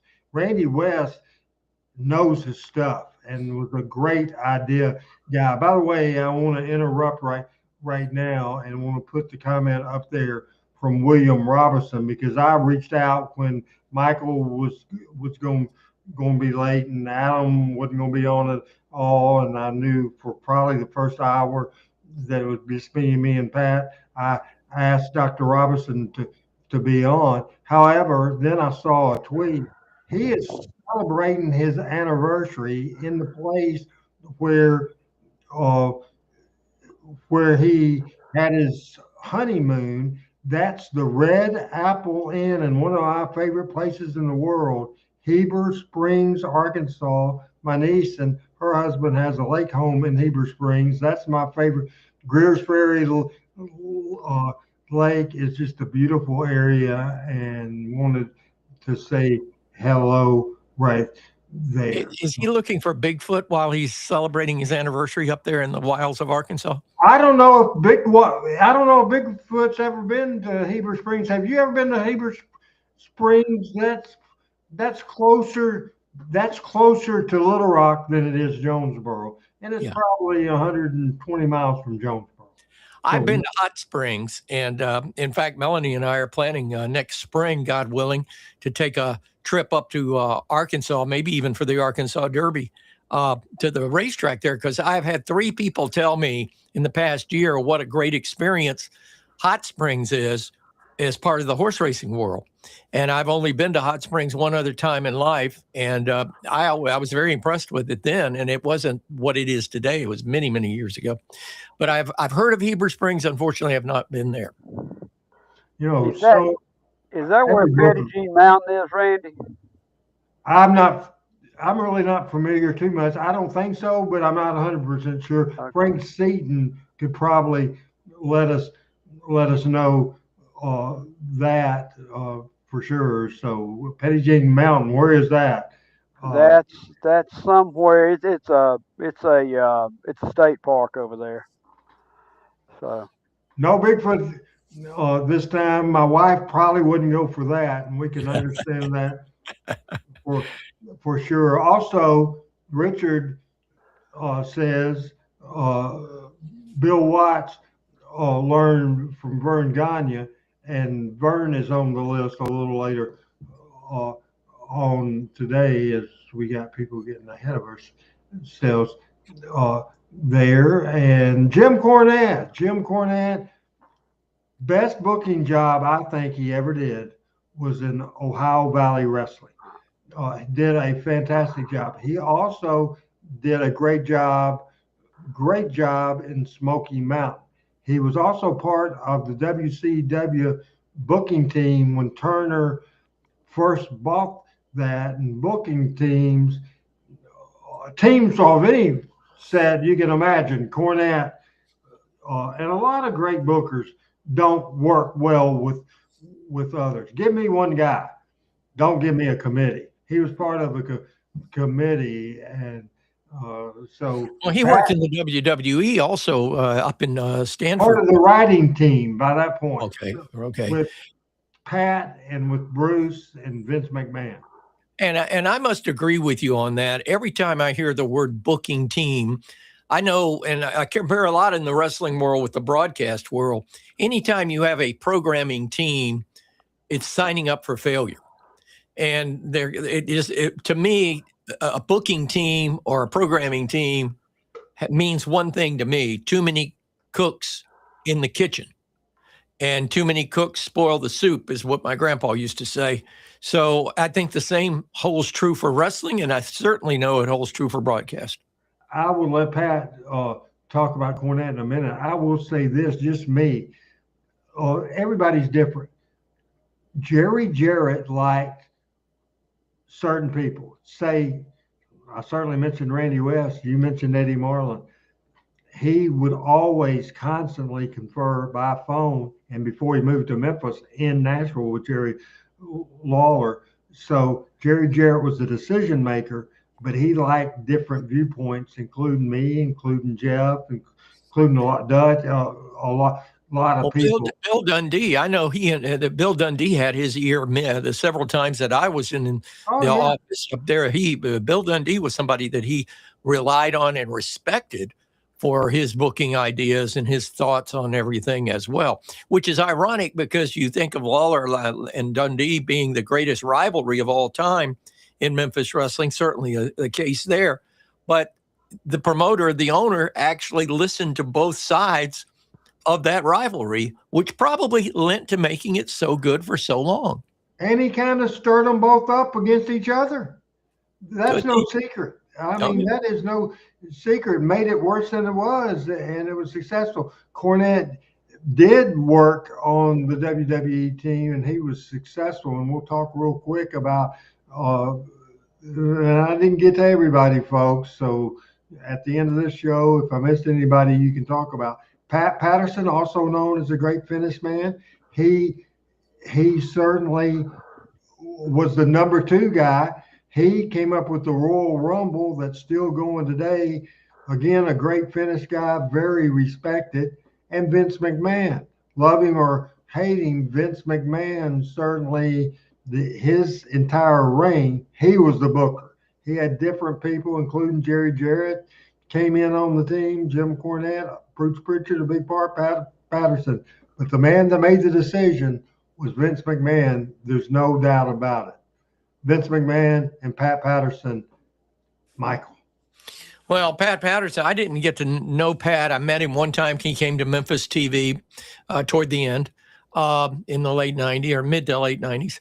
The thing about Vince, and I've always had a respect for Vince in this regard, second generation, which means a lot. You have it inbred in you. Jeff Jarrett, I think, is in the same boat. Second generation, was brought up in the sport. I think that played a tough role, a big role in that. But the thing I respect Vince McMahon for, I think, the most in this arena is the fact that he found the best minds wherever they were and brought them to him to be part of his company. Whether it was Jerry Jarrett, whether it was Jimmy Cornette, whether it was Dusty Rhodes, whether it was, name it. Vince at one time had him in the office in some kind of booking capacity, if not just to use their thoughts and their brain and their creativity. But I think the idea that you would allow, and everybody talks about Vince's big ego, he may have had the last say, but I guarantee you, truth be known, Vince listened to the minds that he brought in. He made the final decision, but he listened, and I think that's a mark of a great manager. And I certainly listened to everybody as well, no doubt. Pat, do you have comments about Vince and Pat? No, I really don't. My chat's not working, Randy, and I got to get some pain medicine. I think since Michael's on here, I'm gonna let y'all finish up if that's okay. So more back problems? Yeah, It got worse? Yeah, and I just need to get, you just you just have to take the pain stuff and lay down, and I've burned off one, so I probably need to go do that. Oh, we appreciate it very much, and we'll have Michael see you out. All right. Love you, Pat. And if you need anything from me, I'm 80 miles up the road. Let me tell you a quick thing that Dr. Youngblood actually told me, and then Dr. Jansen, my back guy, told me too. Every 2 hours, 2 Tylenol, 2 Aleve, 2 hours later, Tylenol, 2 hours later, Aleve. Then you don't have to take any of the hard stuff. It's worked for me. I'll try that. All right. See you guys. See you, everybody. Somebody has to jump out. On Talking Memphis Wrestling, the great Pat Trammell, everybody. And it's Michael St. John, the great Michael St. John. And I think we'll finish this series, Michael. I might go again over the 9 o'clock area, but certainly we have several more we want to get your thoughts on, and somebody that Pat said that he thinks one of the great bookers, and certainly probably not one of the most popular bookers, but that's okay too. Ole Anderson, your quick thoughts on Ole Anderson. Well, I think the biggest thing about Ole is, the night I had the opportunity to sit down with him for 3.5 hours and do a show for Ronnie West and Bill Dundee up in Cleveland, Tennessee. And he and I got to be pretty good friends pretty quickly. And I respect the man. But the one thing that I will say about Ole, and I think it was it's very obvious when you look at what he did and what he controlled. Ole did what Ole wanted to do. 99 times out of 100, it was damn good. So I think that's a big credit to the man. But I don't know if anybody had Ole's ear. I think he might talk to some people, but I think in the true snack of things, unlike Vince that brought in the best booking talent or the best minds he could and then picked their brains, I think Ole sort of knew what he was going to do, and he may have talked to somebody maybe just to get make sure he's on the right track or something like that. But I've heard this about Ole for a long time, that Ole was very hard-headed, and Ole did what Ole did, and thank God for what he did, because of what he did, Turner Wrestling and WCW was as good as it could get. I think there's no doubt about it, and I can't answer my own question that I'm going to ask. One of my favorite angles of ever been done was the Dusty Rhodes, Ole Anderson feud where Dusty ended up getting turned on, finally teaming with Ole for 3 weeks, and on the fourth week it was a match in a cage, and Ole turned, and Jim Cornette was there as a fan, part of the Wrestling Fans International, and the famous interview that Dusty says, Ole Anderson, it'll never be over. It'll never be over. Certainly, I don't know who you credit that for. Ole was the promoter in Georgia and the booker in Georgia, but Dusty Rhodes, any top talent would have say so in their program, even working against the booker, without a doubt. So I don't know who you can credit that, but Ole Anderson was a part of it, of that program.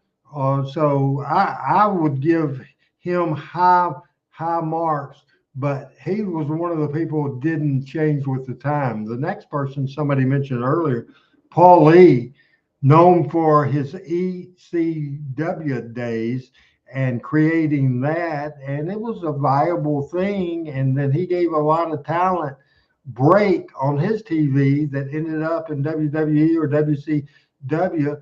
And I think Paul Lee is a great mind, and he's been very involved in WWE booking, especially the whole Bloodline deal, and with Brock Lesnar. He's respected big time. Paul Lee, what's your thoughts on him? I remember meeting him for the first time and giving him a ride because he didn't have a car when he came down and worked for Jerry Jarrett and came into the territory, and giving him a ride from Jerry's house down to the hotel he was staying at in Hendersonville. And I was very impressed. He was a young man. He was very bright, asked a lot of questions, very, very good questions, very smart questions.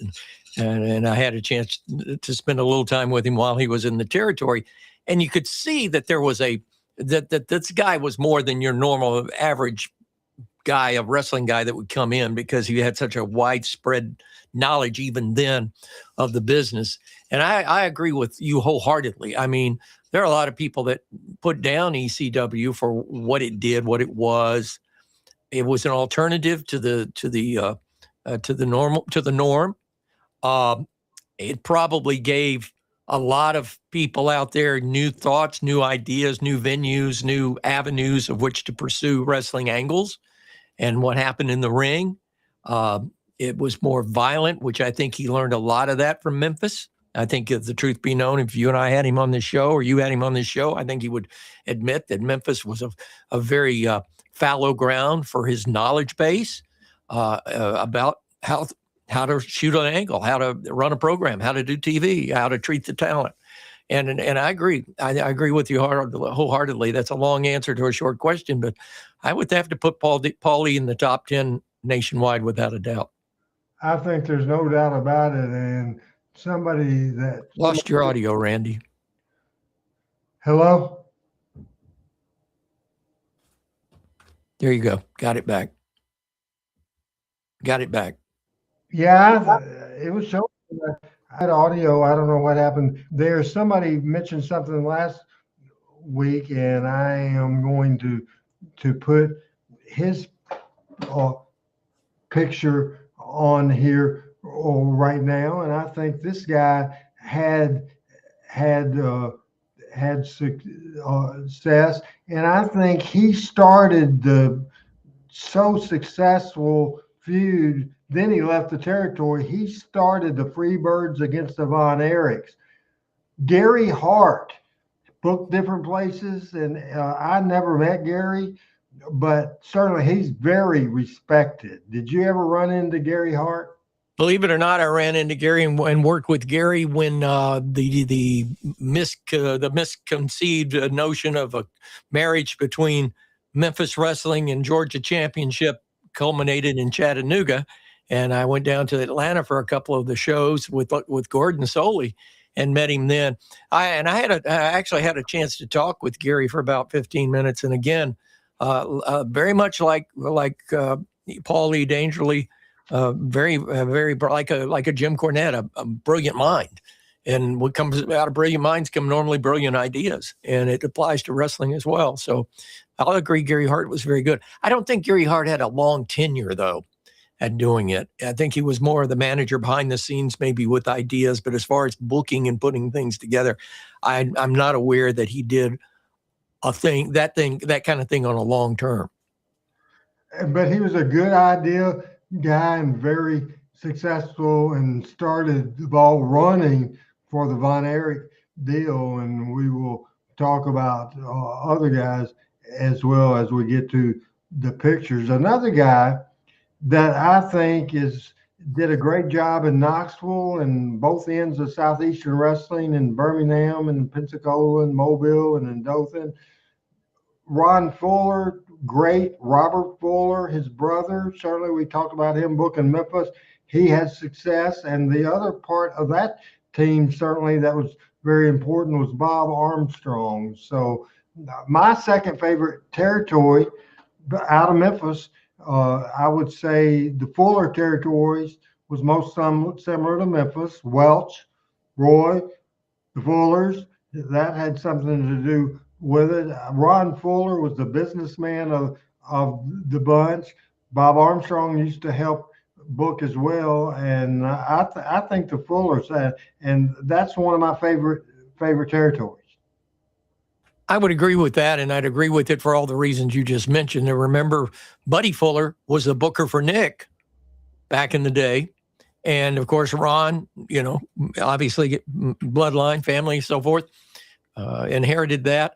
I was not as privy to as many shows out of the Knoxville territory when Ron was booking as I was out of the Birmingham territory when he had Continental.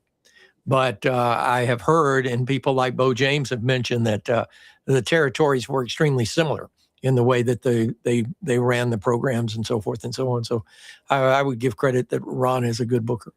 No doubt about it, for sure. As we're trying to look at what else we have, and another person, as we see Gary Hart again, and another person that was very successful in many places was the great Vern Gagne. And that AWA territory was a major territory, and not only the booker but the owner, top when the TV went on the air, national and the DeMott network, one of the first stars was Vern Gagne. And I don't think we can at all leave off Vern Gagne. Well, the Super Clash is the opportunity that I had to work some with those folks when Jerry Jarrett was doing the interaction with the AWA. I did Vern have bookers per se? I always thought that Vern just did everything, but he had people in the office that would work with him. In fact, I think Billy Robinson's name came up at one time. Later years, Wahoo, and also Greg Gagne was his son. Yes, of course. Yeah. But I think as when it comes to it, Vern was the guy. And I think that was the same way with the Bruiser and the Sheik as well in those territories.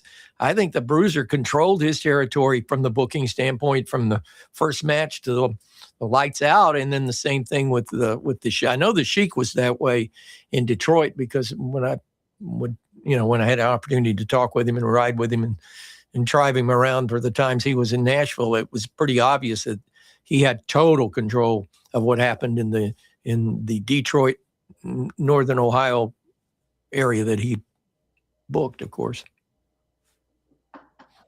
No, we made it through, Michael. As a matter of fact, we made it through the list of bookers. So I think our consensus last week, which wouldn't have changed today, as we picked the best booker of the Memphis territory, we would absolutely go with Jerry Jarrett, correct?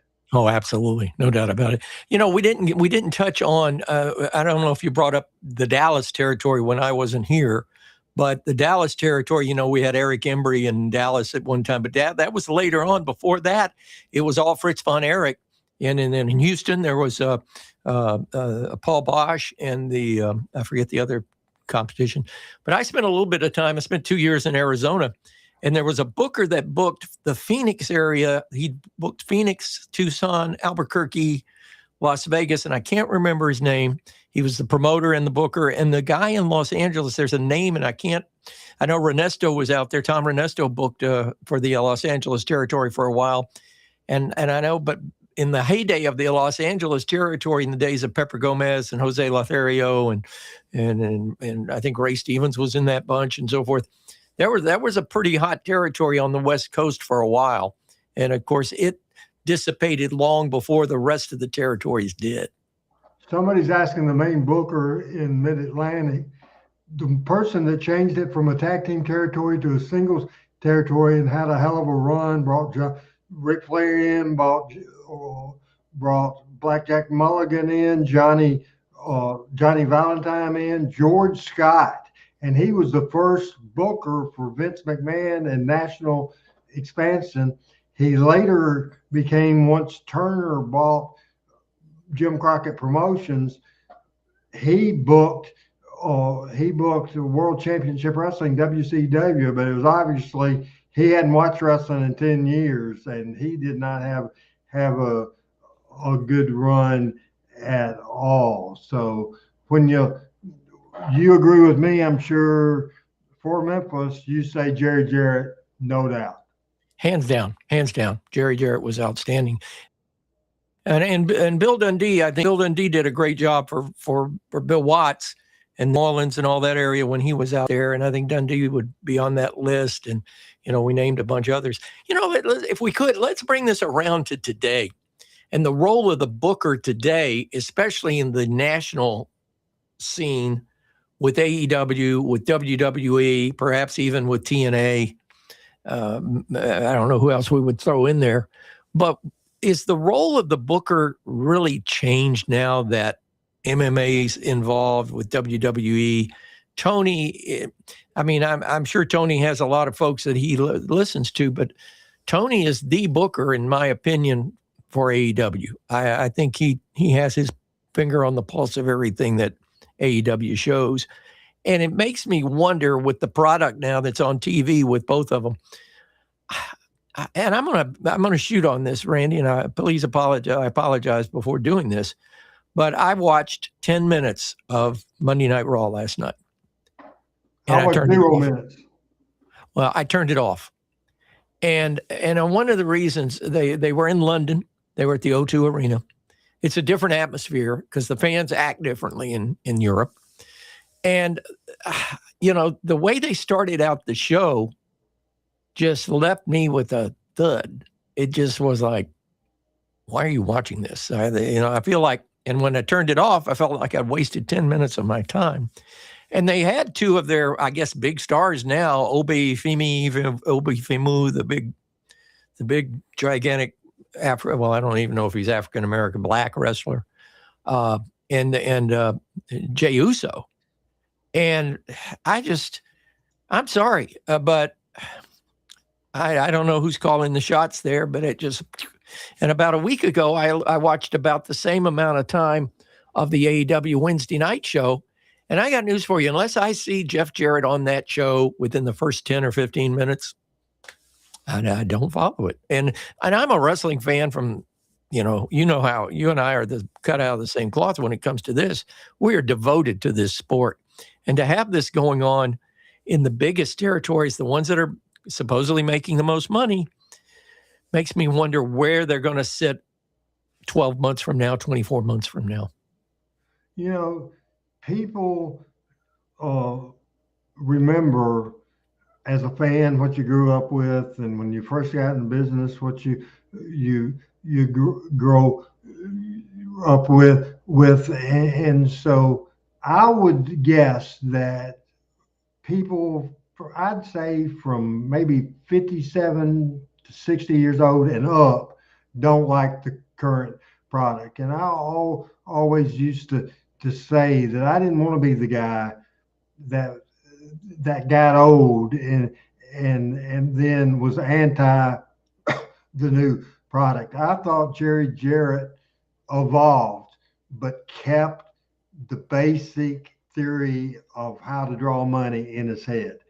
That has gone by the wayside. That is gone. So I agree with you in this situation. Now, I didn't see that Jay Uso Obi Femi thing. I was listening to Busted Open for about 15 minutes this morning. Then I try to do that every day. And Dave LaGreca and Bully Ray, and they put both of them, and they keep up with the current product better than we do. Even Bully Ray has to watch it for his radio job and that sort of thing. So when I heard them talk about it, that opening segment, they both thought, especially Bully, they accomplished in that thing that you believe what both of them were saying and you wanted to see that match.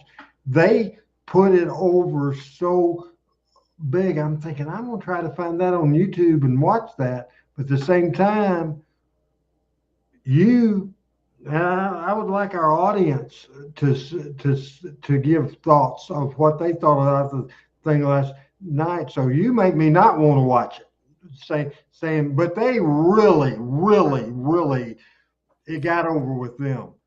And I haven't watched, but maybe one episode of because number one's on Netflix, and I have a Netflix subscription, but I have to stop and get it up and get it running and all that stuff. Whereas on DirecTV, one button and it's there. And I'm not going to qualify it, but I am going to say this. I haven't seen but maybe one Monday Night Raw show since WrestleMania. So I've sort of lost the ground of it. But I'll be honest with you, just watching that first 10 minutes, I don't know who the babyface is. I don't know who the heel is. I don't know what the crowd or who the crowd was cheering for. I don't know where they were going, and I didn't get a good feel. And it certainly wasn't compelling enough to make me want to watch that match at the Royal Rumble or whatever it is that's coming up Saturday. There was nothing there that it's in Saudi Arabia. They made that point clear, but I just don't know. It makes me wonder though, I don't know. And some people say, hey, wrestling is it's at its biggest point. There's rumors now there's going to be a wrestling match at the White House or on the White House lawn like they did in MMA. They're saying that's not going to happen. It's not going to, okay. But again, where is wrestling right now in the big scheme of things? Again, it makes me wonder 12 months from now, 24 months from now, where is this all going?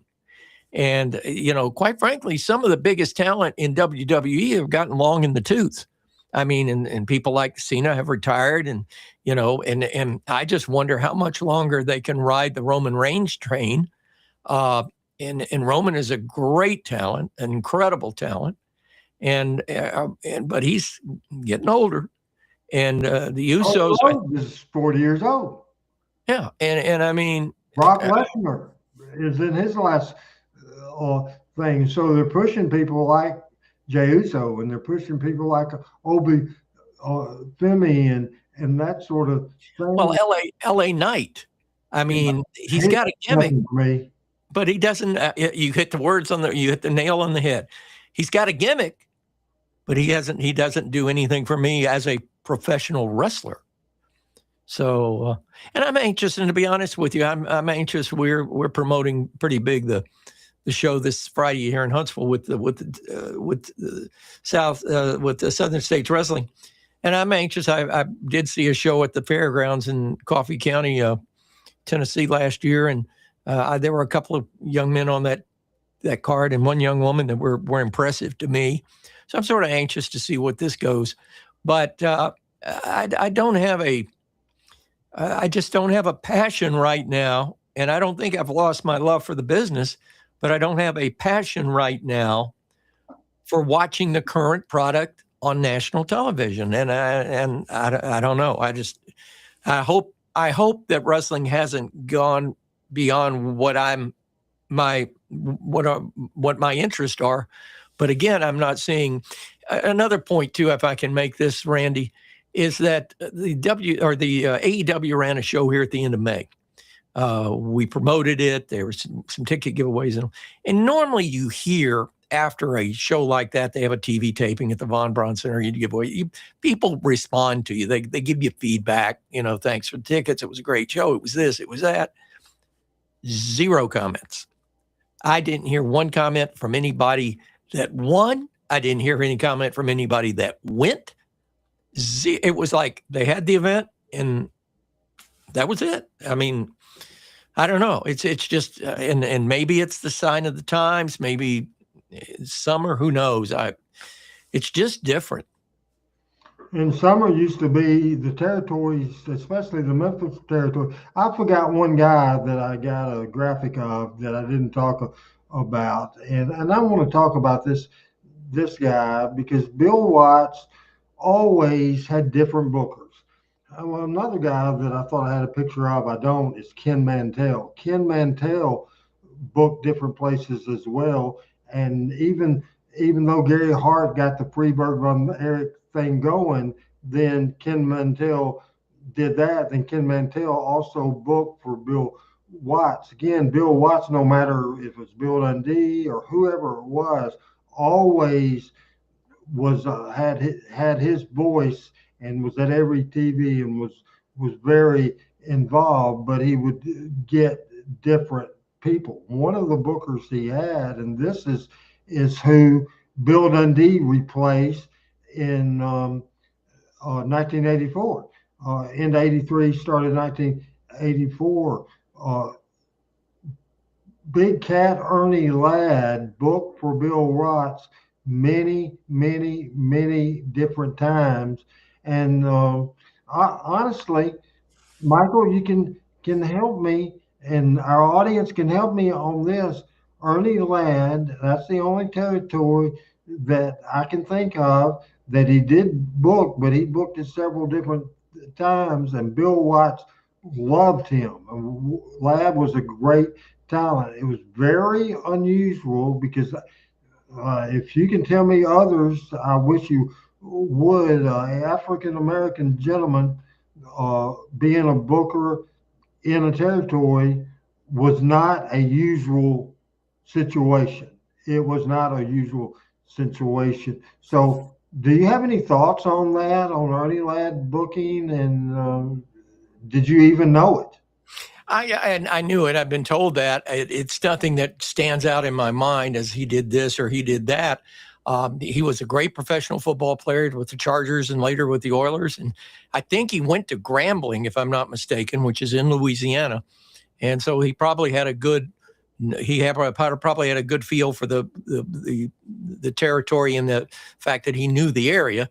But I always remember Ernie Ladd as being sort of an Andre the Giant kind of attraction. Right. That you would bring him into a territory for a week or so and work with him, and had the chance to work with him. He's a big guy, very smart, very bright young man.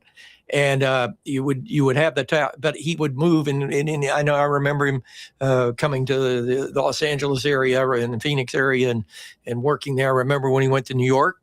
I think Vince Sr. first brought him to New York, and then I know Vince Jr. used him. I remember him a couple of times in AWA. So Ernie was sort of that national attraction that everybody would come and see. Being that he was a former NFL player, and there were several former NFL players that became wrestling stars. Leo Nomalini with the 49ers that became a wrestling star. Alex Karras with the Detroit Lions that became a wrestling star. Of course, Wahoo McDaniel, linebacker in New York Jets. Ernie Ladd, defensive tackle for the San Diego Chargers and the Houston Oilers. There were others I'm leaving out. But they were sort of when a football player would become a wrestler, it was sort of a unique situation, and they became, a star in a second sport. And I think people would buy tickets to come and see them in the wrestling ring, just like they would watch them on TV or watch them in the arena or the stadiums for the NFL games. So I think that's a whole different culture that led to a lot of their success. But quite a few of those wrestlers or football players rather crossed over to wrestling. I don't know of any baseball players that did that. I think Bob Uecker may have been in one event in New York, but it wasn't a wrestling event. It wasn't a No, well, it was WrestleMania. He appeared, but he was just right. timekeeper or something like that. A couple of different people, David for mayor, and also the great Bo James has said that Ernie Ladd booked in Charlotte in '84 for a short period of time. And so thank you very much for that. A couple of things for businesses. We fly right in, working our way towards our final take that I do want to say. We'll be here next week, and I plan on next week on Talking Memphis Wrestling, the big events on Memphis Wrestling history, the Monday Night Memories, and the Lawler Jack Briscoe Road to the Go, the Al Green, Jackie Fargo hair versus hair match, the Sputnik Monroe Billy Wicks match, the biggest events, nights in the history of Memphis Wrestling. We'll talk about that. We'll have a show next week, Tuesday night. The Tuesday after, I want to remind everybody, and I want to get to that starting on July the 7th, our show, that's a Tuesday, our show will move to Wednesday, July the 8th, because season starts of The Dark Side of the Ring with the premiere of a 2-hour feature on Jeff Jarrett. Then the next week, part 3 of the Jeff Jarrett story. And I've seen some clips, and this will be absolutely tremendous. So starting July 7th, we will not have a Tuesday show, but we'll be here for the next 6 weeks on Wednesday as we review that. So, Michael, do you plan on catching Dark Side of the Ring and then join us on Wednesday to review it? Absolutely. I think that's going to be that's a hell of a way to kick off Dark Side of the Ring. And it's the first multi-part program that they have done in their series. So I am very much looking forward to it. I'm anxious to see the interaction between Conrad Thompson and his work with Jerry Jarrett and with Jeff Jarrett and how that has played into this as well, because I think that Jeff was always and always has been a great marketer of himself. And I think this is sort of, I won't call it the culmination, but it's definitely a jewel in the crown of Jeff Jarrett on Dark Side of the Ring. I'm praying for one thing. I'm hoping that the 3-part series ends on a very uplifting note, because that's how Jeff Jarrett's career is right now. And I would just hope redemption. I think it absolutely, and it's a heartfelt, and I lived a lot of it with him, the good, the bad, the ugly. And we both were basically at times in our lives in the situation that he ended up in, and both of us are recovered, and it's one day at a time, but doing good. Of course, they'll start on that July 7th with a two-part of Jeff Jarrett's TNA and telling the TNA story and Jeff's involvement, Jerry's involvement, Dixie Carter's involvement. And I think there'll be good stuff there. And they'll do the 2-hour premiere on the 7th. The next week, episode 3.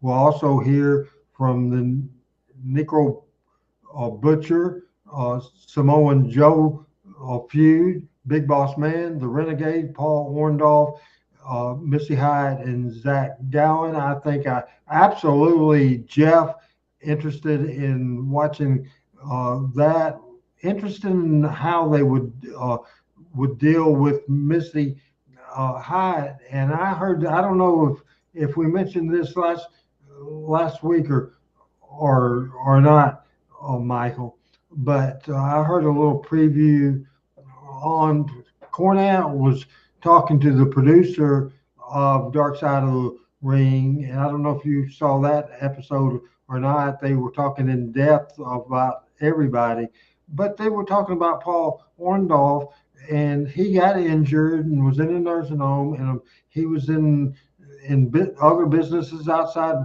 wrestling, and he got ripped off, and issue with his wife or whatever.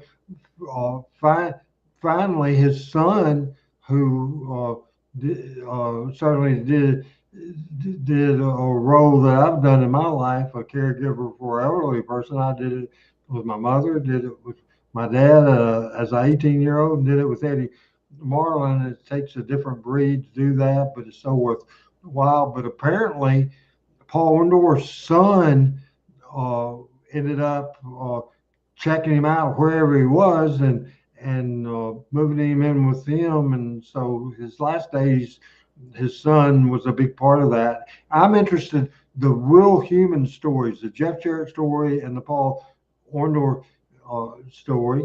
And I'm interested in Missy Hyde as all. The rest of the deals I could care less. But I think it's our responsibility to, at least my responsibility, to watch it.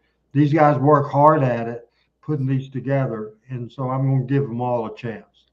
Well, I think that the two guys that put it together are brilliant in what they do and how they do it. The only thing I've ever disagreed with our Dark Side of the Ring is I've disagreed with the moderator, the narrator, I should say. And I don't think they've gone with the strongest of the people that could narrate those programs. But I think Cornette and Dutch Mantell would have been better than Chris Jericho. I agree totally. And Cornette more so than anybody. And that's sort of the only thing. I'm sort of interested in the Missy Hyatt thing because of the connection to Memphis with Eddie. Eddie Gilbert.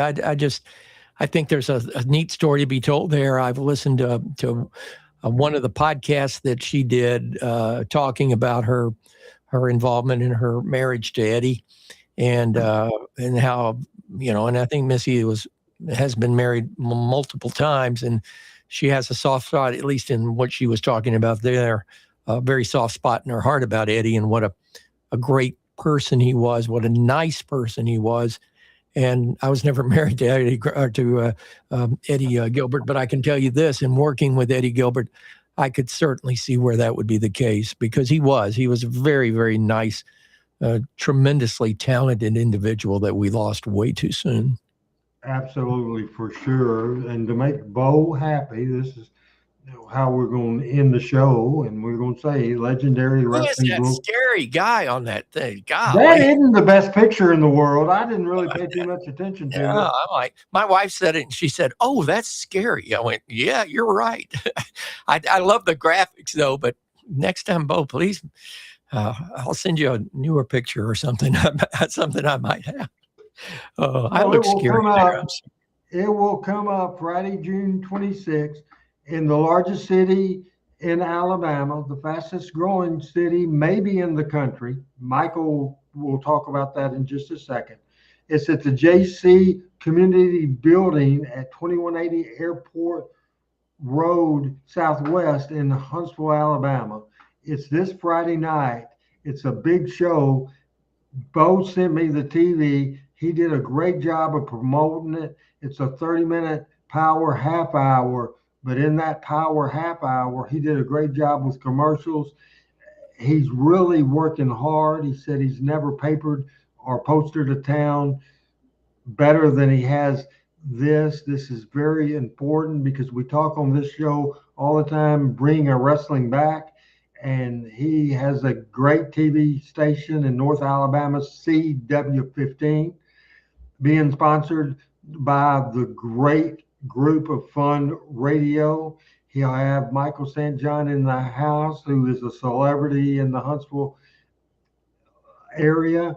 I think this is step one, as you never know when you debut in a town, but the word is out, the excitement is out, and it's this Friday night. And before you talk some more about Friday night, just tell the people that if you want to make a Friday trip to Huntsville, it's not. How far is Huntsville from Memphis? 2.5 hours. And how far is it from Nashville? It's an hour and a half, and it's an hour and 25 minutes from Birmingham, and it's 2.5, 3 hours from Atlanta, hour and a half from Chattanooga.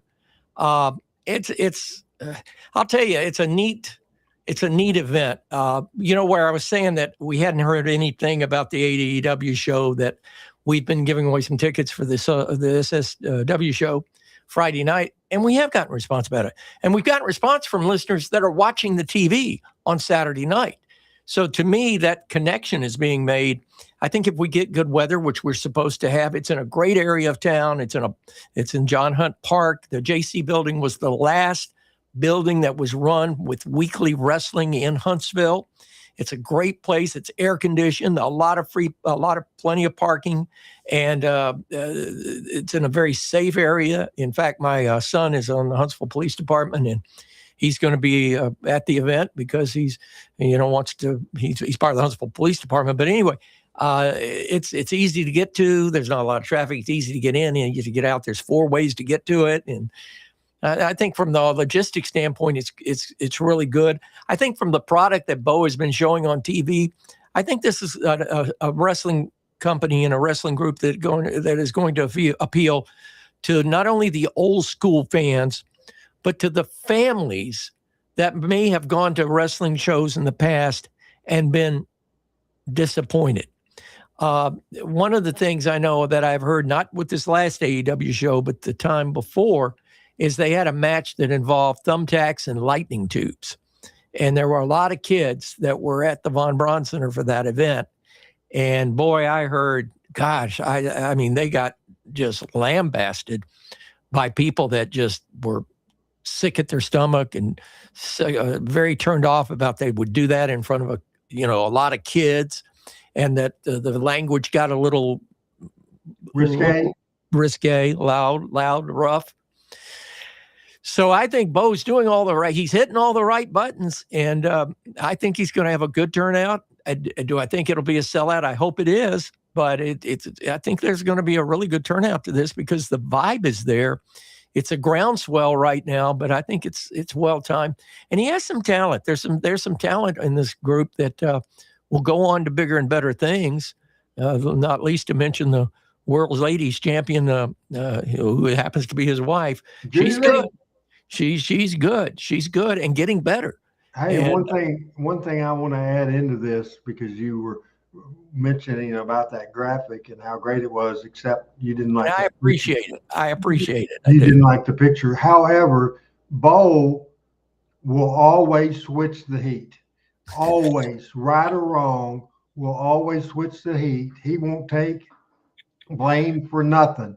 So here he is saying, my graphic guy picked the picture. And I guarantee you, knowing Bo James, he liked that picture because he would have because he's controlling a lot more than I ever was. And that's not a bad thing saying that. That's not a knock.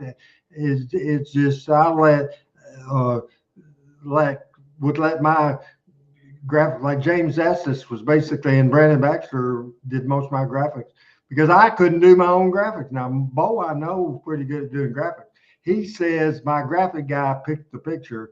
Well, I don't know if I believe that or not. How about you, Michael? Yeah, I believe it. If Bo said it, I believe it. But you don't know him very well. He's a wrestling guy. You don't think you hadn't figured out he's a bullshitter, and I certainly am. So I'm not knocking being a bullshitter. You have to in the wrestling business. A wrestling promoter absolutely have to be. But I believe he could have found a better picture. But I probably used that picture myself, to tell you the truth. Well, to no offense, and let me tell you, the plaque hangs in a very prominent place in my office at my radio station in the Memphis Wrestling Hall of Fame plaque. But you didn't do me any favors picking that picture either. Yeah, man. See, you didn't picture. You told me Lawler's son picked that picture. You told me you didn't pick that picture. Because I let other people do the stuff. Here's the thing. We're seeing the true Michael St. John people. The true Michael St. John right here. Richard Hood is back in the house. This has been a great show with a lot of feedback, and for the most part, you guys stayed on the subject talking about bookers. Final word, final take, and I got to go to bed. All right. Well, thank you, Randy, again for that. I'm sorry my thing ran late. I didn't know it was going to run that late, but let me say something. And first of all, I appreciate all the kudos and what you've done for me and what Bo's done for me and Tony Richards and even Jimmy Cornette and all those guys. And I appreciate it. I'm not a star. I don't I'm just the guy behind the microphone with the face for radio that ended up on doing wrestling shows. And I did something and do something that I love. I'm going Friday night because I love it. Joshua says, I'm coming, Papa. So I guess he's going to be around with me, but his mother's got to approve it first. But this is a sport, and what I do and what we do here on Tuesday night is a labor of love. And I know that may be a trite phrase and something that's overused, but golly, Pete, it's so true. I know in Randy's case, in Pat's case, certainly in my case, and Coach when he's with us, and Dr. Robinson, and when, of course, Tony Richards, this is a labor of love. This is a passion that we love. It gives me, I tell Randy all the time, I've told Pat this, it gives me 2 hours on Tuesday night to take a deep breath, recharge the batteries, come off of my radio world, get into this world, and interact with some of the greatest people I've ever known. Some of them I know in person, some of them I don't, but just watching these comments, they've got to be the greatest wrestling fans in the world or that I've ever encountered, certainly. So that's my last take, is a big thank you, and a big thank you to Bo for what he's put me over for. I mean, I think it's overkill, but I certainly appreciate it. And Randy, for you and all the great things you do. A lot of people that watch this show don't realize what it takes to put this on. And good old Adam Dunn in the background, I know he's he's done some stuff with us here at the radio stations, and he's got a whole new world, a whole different world that he runs in with his job and his life. But there is so much that goes into putting this on, and I am so happy to be a part of it. And again, just a million thank yous to you, to Pat Trammell, who's become a good friend.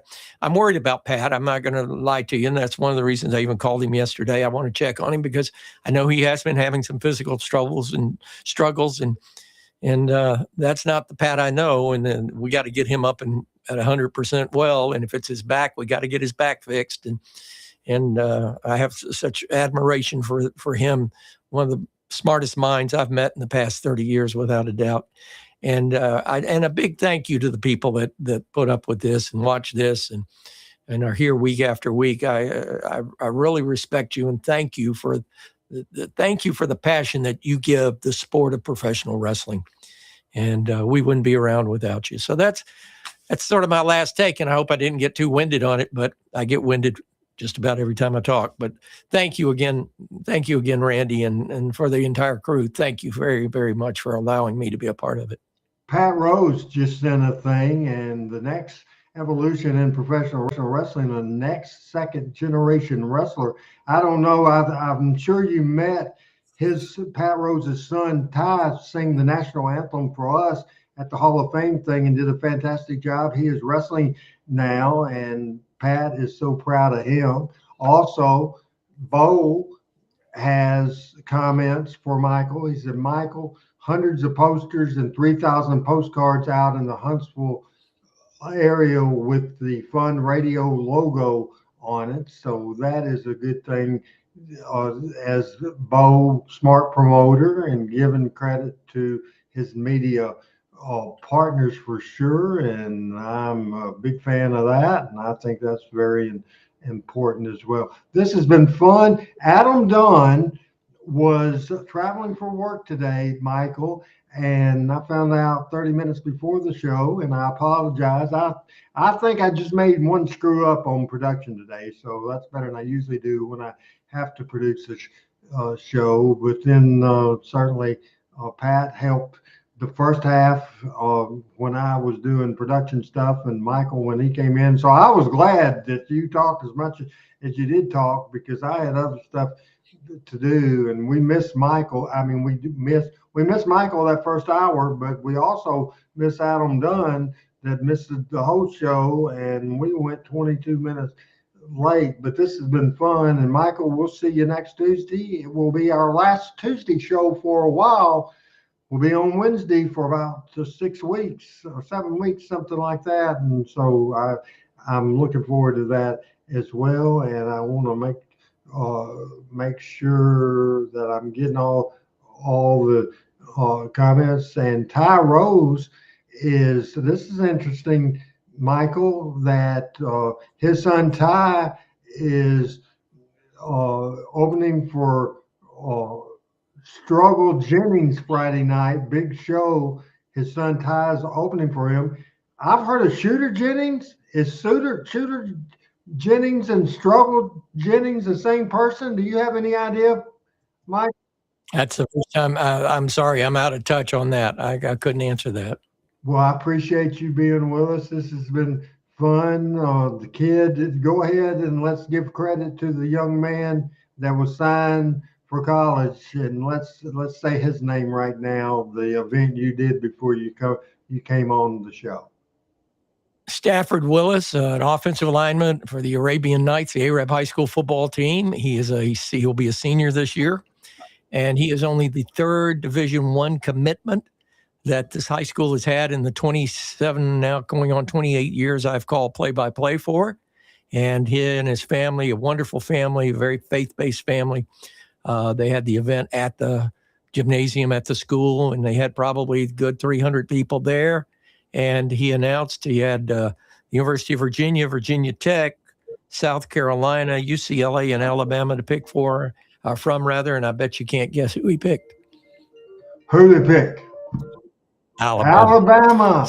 Alabama. So they got him a good one. And congratulations to him, and certainly congratulations to his mom and dad and brothers for being such the strong.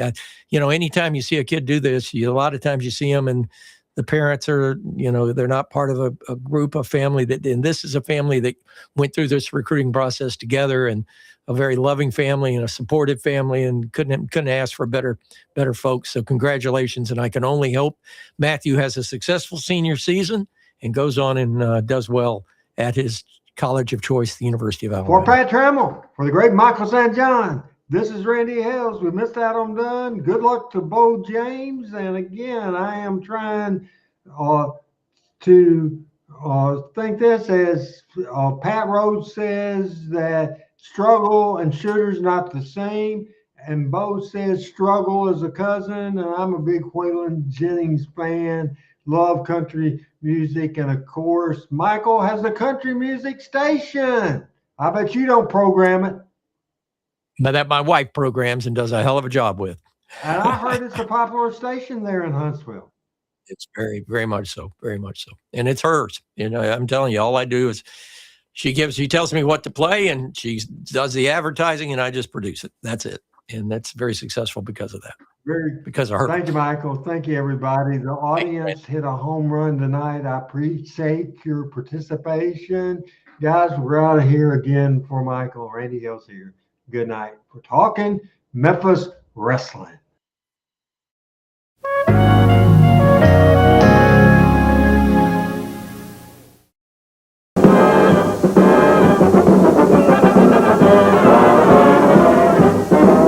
You'll see America's favorite sport on WHBQ television.